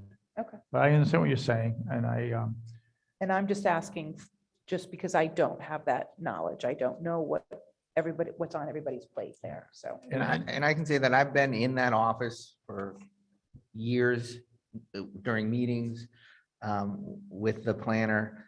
And I don't see the admin not doing things, like sitting there without work to do. I think with the permits and everything that comes in. Now, I don't know if that changes with the new computer system that's going to be implemented. I don't know if that reduces that workload. I'm not sure, but I can tell you it's been an active office on that side. And also this person, they need someone that can help with social media a little bit as well. So. One other thing that's happened over the last couple of years is by moving the building official out of Old Town Hall into New Town Hall, the land use administrative assistant has additional tasks as support for the building official. So she schedules his appointments and processes the building permits and does all those things. So she has already taken on a series of additional tasks in her current role. Okay. I don't have any other issues on that page. Nor do I, Brett. You all set on that page? Where to get into capital? Yeah, I mean, the big increase was the training and seminars. But I think Nate Yeah, I explained that. think He's Nate got that. explained that. He's got that organization where if he finds out that he's not certified in Connecticut, even though he's done all the work in Rhode Island, he's gonna have to go through that training again. Right, that's unfortunate. Okay, on capital. Bulky waste pile closure, so there's $25,000 there. We could have some offset revenue down the road when we speak about the transfer station again, if we decide to put in some bulky waste fees, which would offset that, but that, we know we have to build that line up because of what's gonna happen somewhere down the road, whether it be 10 or 15 years. So that is 25,000 that's put in there for that budget. Do we have any idea what's in there now? Oh, We haven't started putting money away yet. We've Oh. put it in the last 2 or 3 years and it's been removed every time. okay. So we always put it in trying to be planful and then we get different direction from the Board of Finance. Okay. There's that word. I do think we have to make, I think we have to make that case that when that pile is going to have to be dealt with in the coming years, that's going to be a huge bill. I think we have to impart on Board of Finance and the town that. I think the have to put foreman's coming up with some sort of a price schedule, put a plan together that I can bring to our meeting and we can discuss it at Yeah. a later date. Yeah, I agree. We need to start putting something away. The C203, the Mack truck replacement, as of now, I would like to see that taken out. I would entertain listening to a plan for a certain amount for the next few years to replace that down the road. But everything that I've heard so far and seen, I don't see the huge need for that. So as of now. I just want to, since the highway foreman's not here, so we have an 80-something and a Correct. 90-something. The 80-something is no longer allowed to go to the incinerator because of the fumes that it emits. So we did have the 97 breakdown on the side of the highway and they had to go and fix it on the side of the highway so we could haul the trash to the incinerator. So as the person that oversees that area, I highly advocate for leaving this in the budget. Okay, as somebody that knows vehicles and things like that, there are things that could be done. I know quite a few haulers that use trucks older than that on a regular basis. And if that's the case, if that's something we need so drastically, then I would advocate for us looking at subbing out trucking and getting some real costs on subbing out trucking for that. It would take quite some time to pay for that vehicle through having a hauler pull those cans and up to the incinerator. So last year we had an issue with highway garage with the truck they needed and there wasn't an argument made well enough to keep it in the budget and was cut and then they came back for an appropriation. I think we said as a board, we really don't want to we don't want to entertain appropriations after the budget's been voted on and finalized. So I would say that possibly have the foreman come back at a later meeting, and if there's a particular vehicle that he wants to keep in there to make his best argument before we cut it. Yeah, and if that's the case, I would suggest that we do it to us and the Board of Finance at the same time. Because I think we're gonna have a hard sell on that if it's just us presenting that to them. Understood. I will also say the Board of Finance discussed one-time purchases in this budget because of the increase we would have that may be short-lived from motor vehicle tax revenue. So this could be one of those one-time purchases. Maybe, if we can ask Donnie to ask him if he might be available on the 16th to come up for just to speak about that vehicle, if that's the one. I know last year he said to me, he wishes there was more passion in the ask for that truck that we ended up paying for after the fact. And I really don't want to go back to the town and say, hey, it's falling apart. We knew it was falling apart in December, but we didn't say anything. So here it is June, and now we have to buy it. So further down the list, land acquisition. So I heard what Bill had to say. Made some good points. I don't see any purchases on the horizon for this. I don't believe we need to cut it down to $1,000 just as a placeholder, but it was an $20,000 ask. The capital group brought it down to 10. It's at 73,000 now. I'm not opposed to bringing it to $7,000, and then they have a around $80,000 number at the end of next year. And again, I don't see where the town's making any purchases of land, where anything's being offered to us, whether there's any need. I mean, we, as a town, we own land all over the town. We own lots, we own buildings. We're pretty deep in land holdings and in being landlords. So I think that in this particular case, without something on the horizon, I'd rather, you asked for 20, I wouldn't cut it down to 1, but I would probably cut it down to $7,000, and that would leave us a round number of $80,000 going into next year. So just a thought. I'm fine with that. I actually disagree with you, Bob. I think it should go back down to 1, if that. I think the process that the town has to go through, if we were to purchase property, it has to go through us, it has to go through the Board of Finance, and then it has to go to a town meeting. There's nothing that stops the same process from happening and coming out of the undesignated fund. I think just putting money away and pre-taxing our residents based on what we think we might want to buy down the road it doesn't do us any favors now or later, because the town still has to vote on it, and there is money in the undesignated fund. So all we're doing is taxing our residents more than we need to right now. Like I said, this budget cycle, I think it's going to be difficult. Bob, we ran on trying to reduce costs and reduce tax burdens and monitor our spending. And this is one that I think if the residents really wanted to buy a piece of property, then they're going to decide that. And that money's going to come on the undesignated fund. Taxing everybody on the unknown right now, I think this year it's not a prudent thing to do. I do think that, we did change this fund 2 years ago, I think it was, when it went to a town ordinance. If you look at when this fund was originally developed, it was for all open space or recreation space. So it was for open space and preservations for, walking paths, things like that. But it was also to have land set aside for the public for recreation, such as baseball, softball, soccer, and tennis. Excuse me, I'm losing my voice. And that was why that fund was originally set up, but we took out all the recreation side of it and we just keep it for open space. So we've saying that we want to go back to funding it like we were, we limited what we do with that money by changing that ordinance.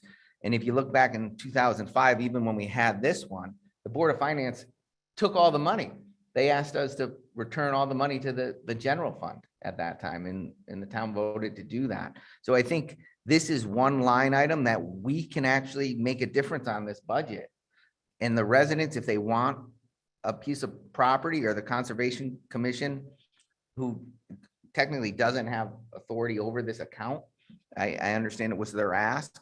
If they really want to push or help Avalonia like they did in the past, purchase property, then they can go through the same process they would if we put 7,000 in that account and the town would spend it. I just worry that there's so much of this budget that we actually can't make a difference on. And this is one that we definitely can. So there's a lot of differences coming up that, there's initiatives that we're working on that haven't come to fruition yet. So to say that how we ran to try to save the taxpayer money, I don't think reminding us of that makes sense at this point, because that's our option. What we're dedicated to is to raise revenue and limit expenses. So that's what we want to do as a selectman in this town, being as conscious as we can with the taxpayer. I think the ordinance has changed in 2020. I think we changed the ordinance, didn't we, Christine, to be more than just open space land acquisition. Yeah, so I think we actually made it more open because we said, or for your municipal use, and all recreation is municipal use. So it's open space and municipal. So the ordinance is much more broad now than it was prior, correct? So that was changed, Brett, and I think it's 2020. Right, and it's for the maintenance of the open space, which we never utilize this account for maintenance. So it's one thing if we're utilizing this account for everything it was created for, but we're not. We're just packing the money away for a land purchase down the road. I mean, obviously you guys have more votes than I do, the two of you, but I just think if We have as we exactly go, this, so we have exactly the same. well, the two of you versus one right now. But what I'm saying is, if we look at everything that we're trying to cut, we're not making any big dents, because there's not a lot that we see here to big dents, but this is one that it's just an arbitrary number we're putting in there for a future purchase to say it's in an account when we already have the undesignated account that could do it. I think that people get a little bit funny when you talk about taking money out of the undesignated account. They get nervous because they think of that as a rainy day fund. So I think we'd be hard pressed to get the town to give us $100,000 out of the undesignated fund to purchase a piece of land. I'm in favor of cutting it to 5.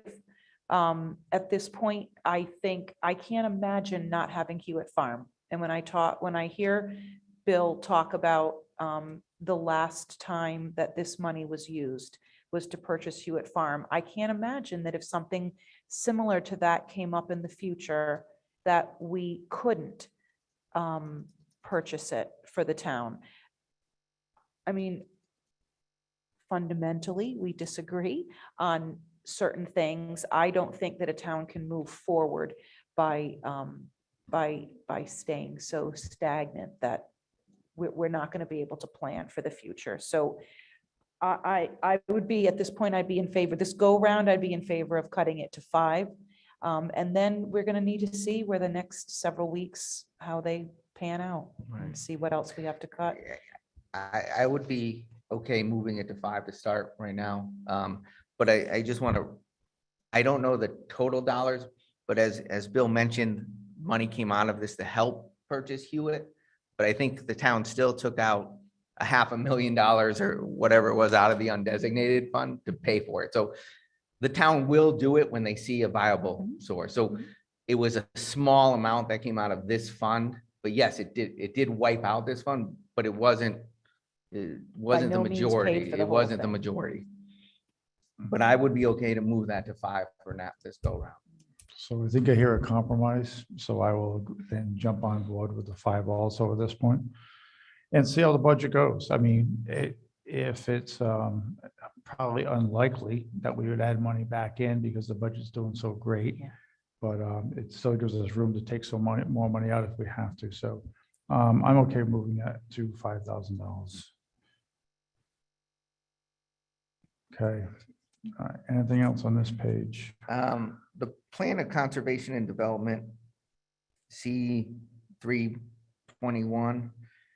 Do we have a real rough cost on what we're gonna spend? Because I know we went light in preparing for that in the past, because Juliet was actually gonna do a good chunk of that work that in the last go around, we had to pay consultants and others to do. So I know we were gonna do more of that in-house. She's no longer with us. So as we do plan for that, Christine, do you have the? Yeah, so the 2013 POCD was a full overhaul, redo the POCD. The 2023 POCD is going to be updating the 2013 POCD. So obviously, we're going to need to get data. We're going to need certain things to happen that happen every time you do this, but it's not going to be as drastic of a revision as the last one was. So Nate is optimistic that between the 15,000 that's in this year and the 30,000 that's budgeted for next year, that he will be able to get it all done. Yeah, I have to agree with Christine. I spoke to Nate about this also, and because such a good job was done in 2013, we don't have to start from scratch. So it's going to be very similar to the affordable housing plan that Juliet did that they just updated, which gets done, I think that's every 5 years. So We have 15,000 in there right now? Okay. Yeah, so the groundwork's been done. I think we'll bring the community conversation committee back together because we're gonna update all our statistics. But as far as and we'll do surveys, but as far as the overall work that was done, a lot of that can be just used again and repeated. So although it cost us quite a bit of money and quite a bit of time in 2013, this should be a little bit easier process. Maybe the one 10 years from now might not be, but this one should be okay. So I'm thinking the $30,000, that makes sense. Nate seemed to think the $45,000 total was apropos for what he had to get done.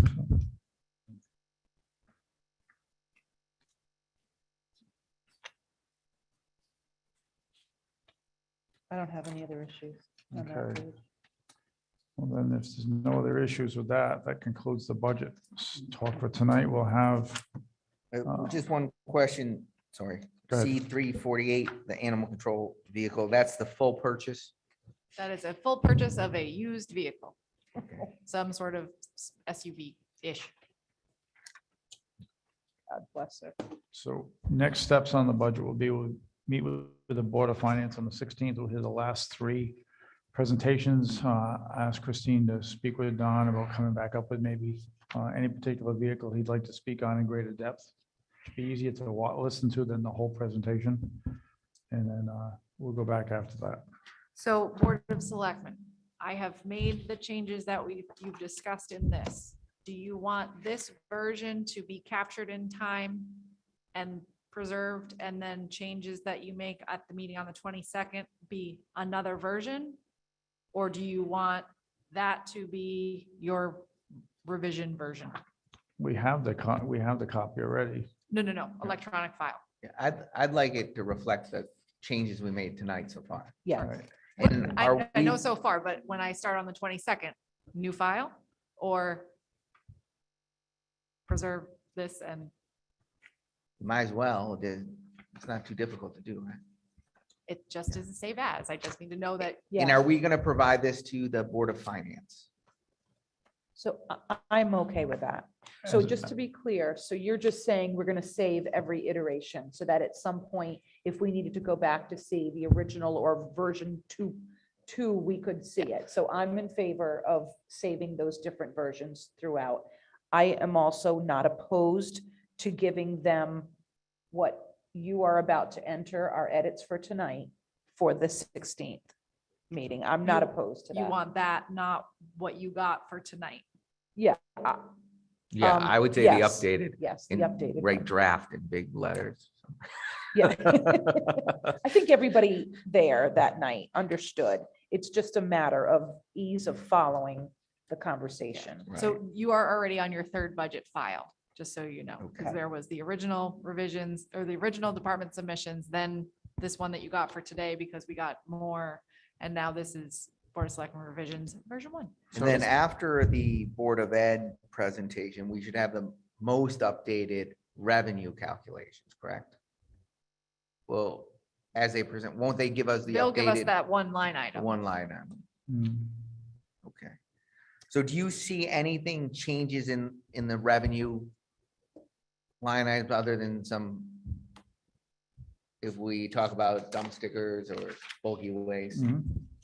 There's a lot of unknowns right now. by budget time? Mhm. Okay. If everything came to fruition, I would be hoping we'd be in somewhere around $500,000 into revenue line. Okay. But a lot of things have to happen between now and then. Can I ask a quick question before we move on?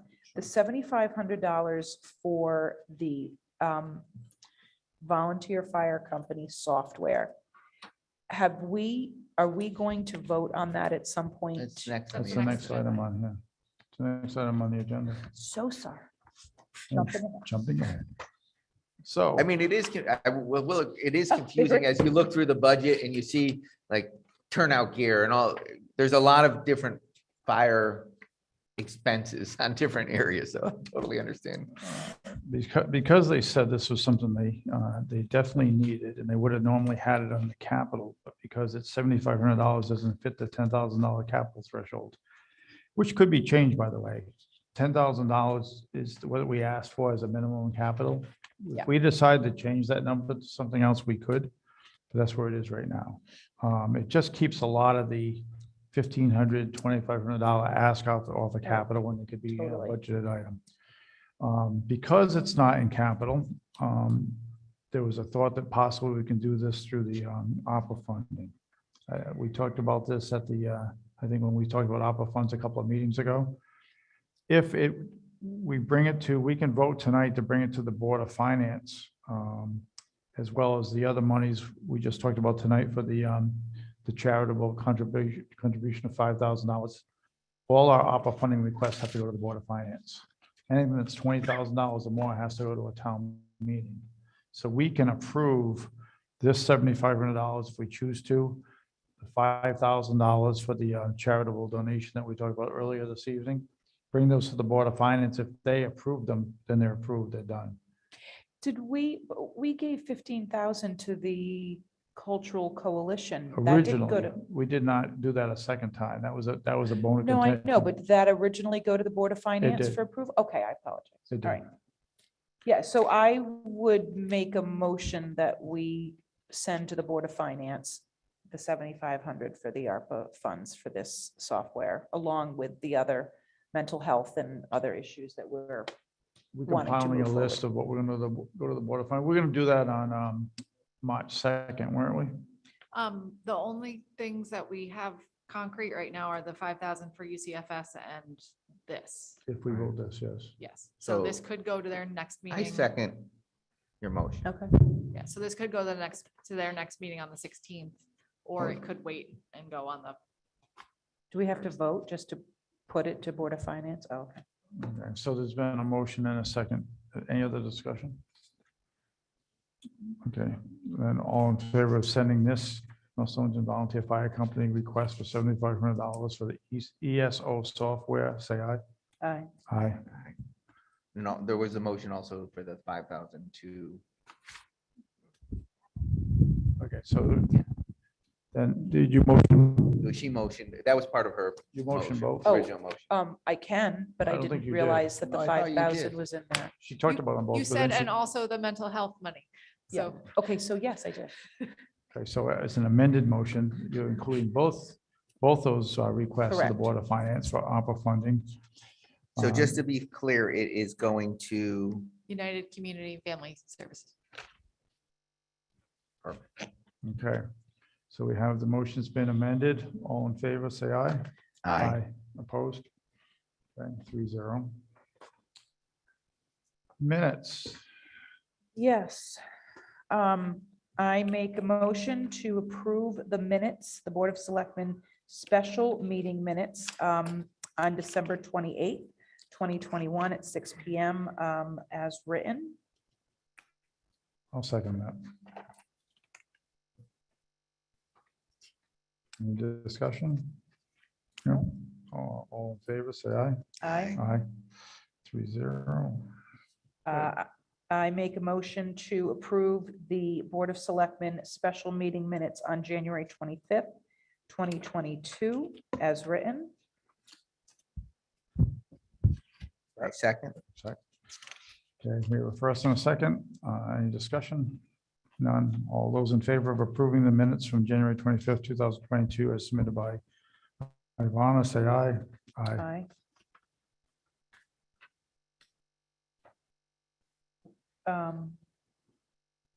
Oh, now I understand.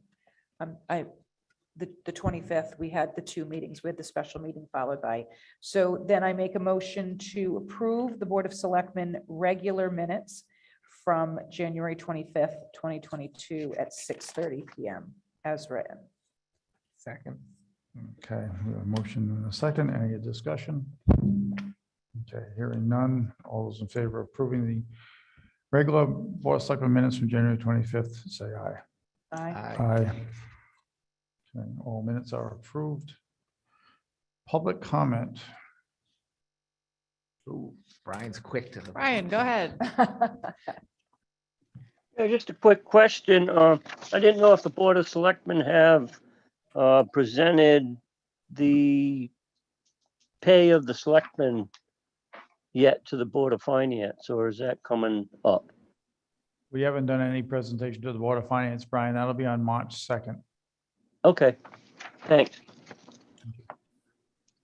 The pay for the first selectman? He's talking about all three selectmen.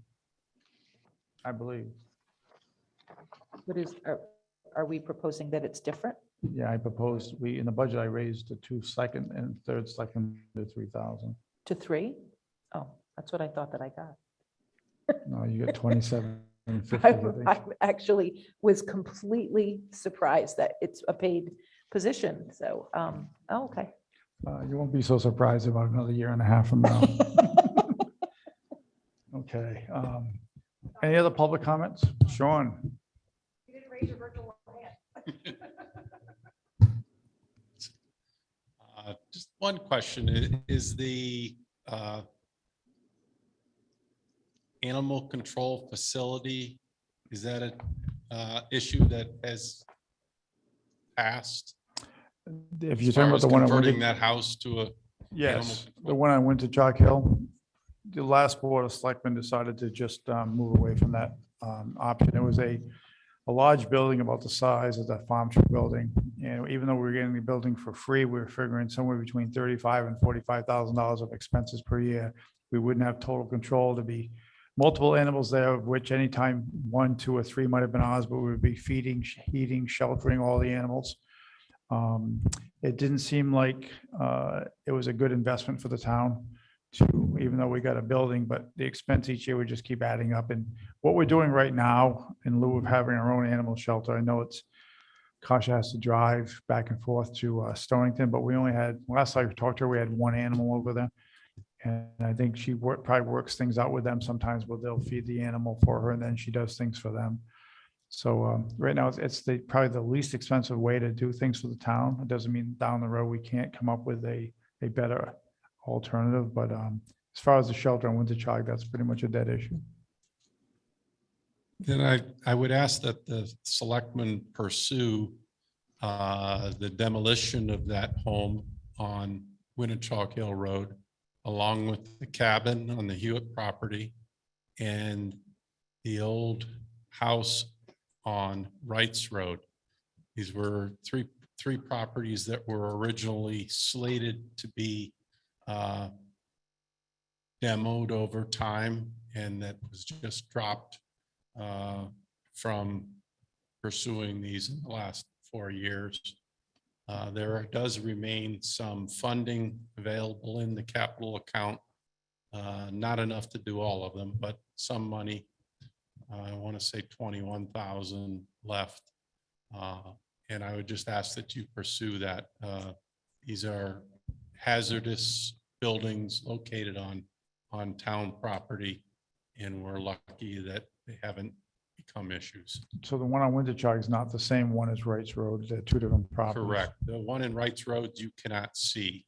So it's 163 Winnichog Hill, 167, some letter, right, is the right. And it's still, the one on Wrights Road, the address is still Winnichog Hill Yeah. Road.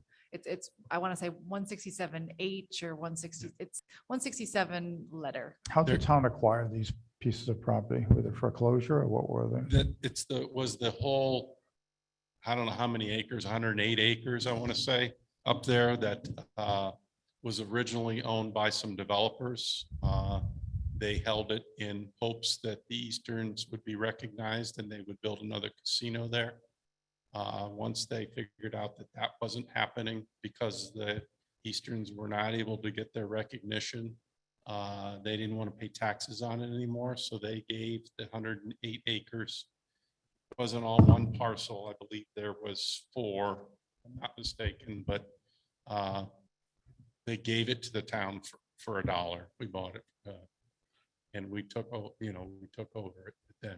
It wasn't there a bond on that property also? Is there a bond on that property also? Yes, on the one that the I went to raised try. ranch on Winnichog Hill Road itself.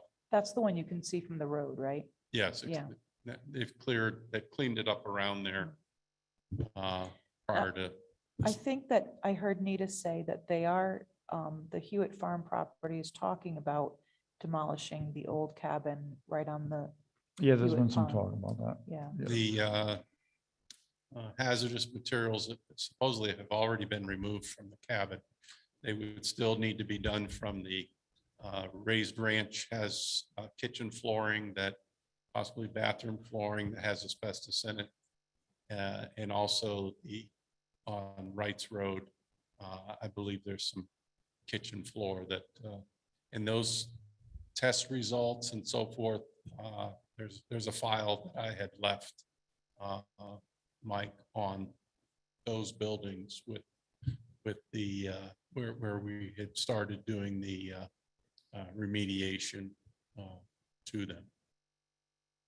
Nothing, just the cabin. We did the other 2 homes still have to have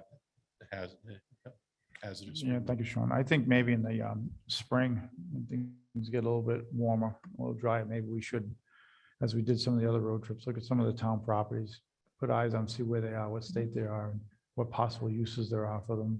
If we can take down the houses and sell the property, if it's something that's either developable or open space or someone to put, I know there was affordable housing at one time earmarked for Winterchog, there was a solar farm earmarked for Winterchog.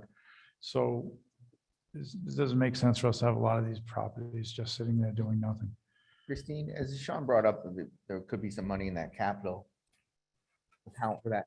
Is there a list or a file that lists what money's in the capital accounts and what projects they were for? For instance, I know the rec commission has the hood for whatever dollar value. Is there It's in the reports I sent you today. but it breaks it down for what the items are for? That the line item Sean's talking about is a bait and demo town buildings. The hood for the rec center is rec center upgrades. So, but not specific. That's the So if I just that's looked the at that name of the list, line item, that's the name of the project. well, so I There's didn't know, nothing if else that exists, no. we have no reports anywhere. You could go back to the budget. No, no, it's the name of the line item.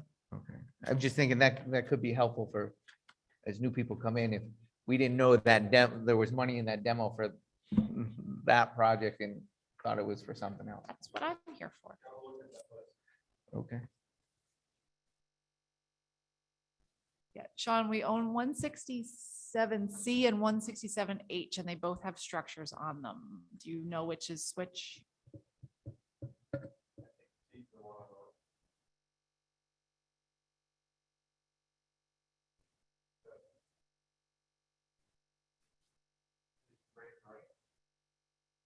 Huh?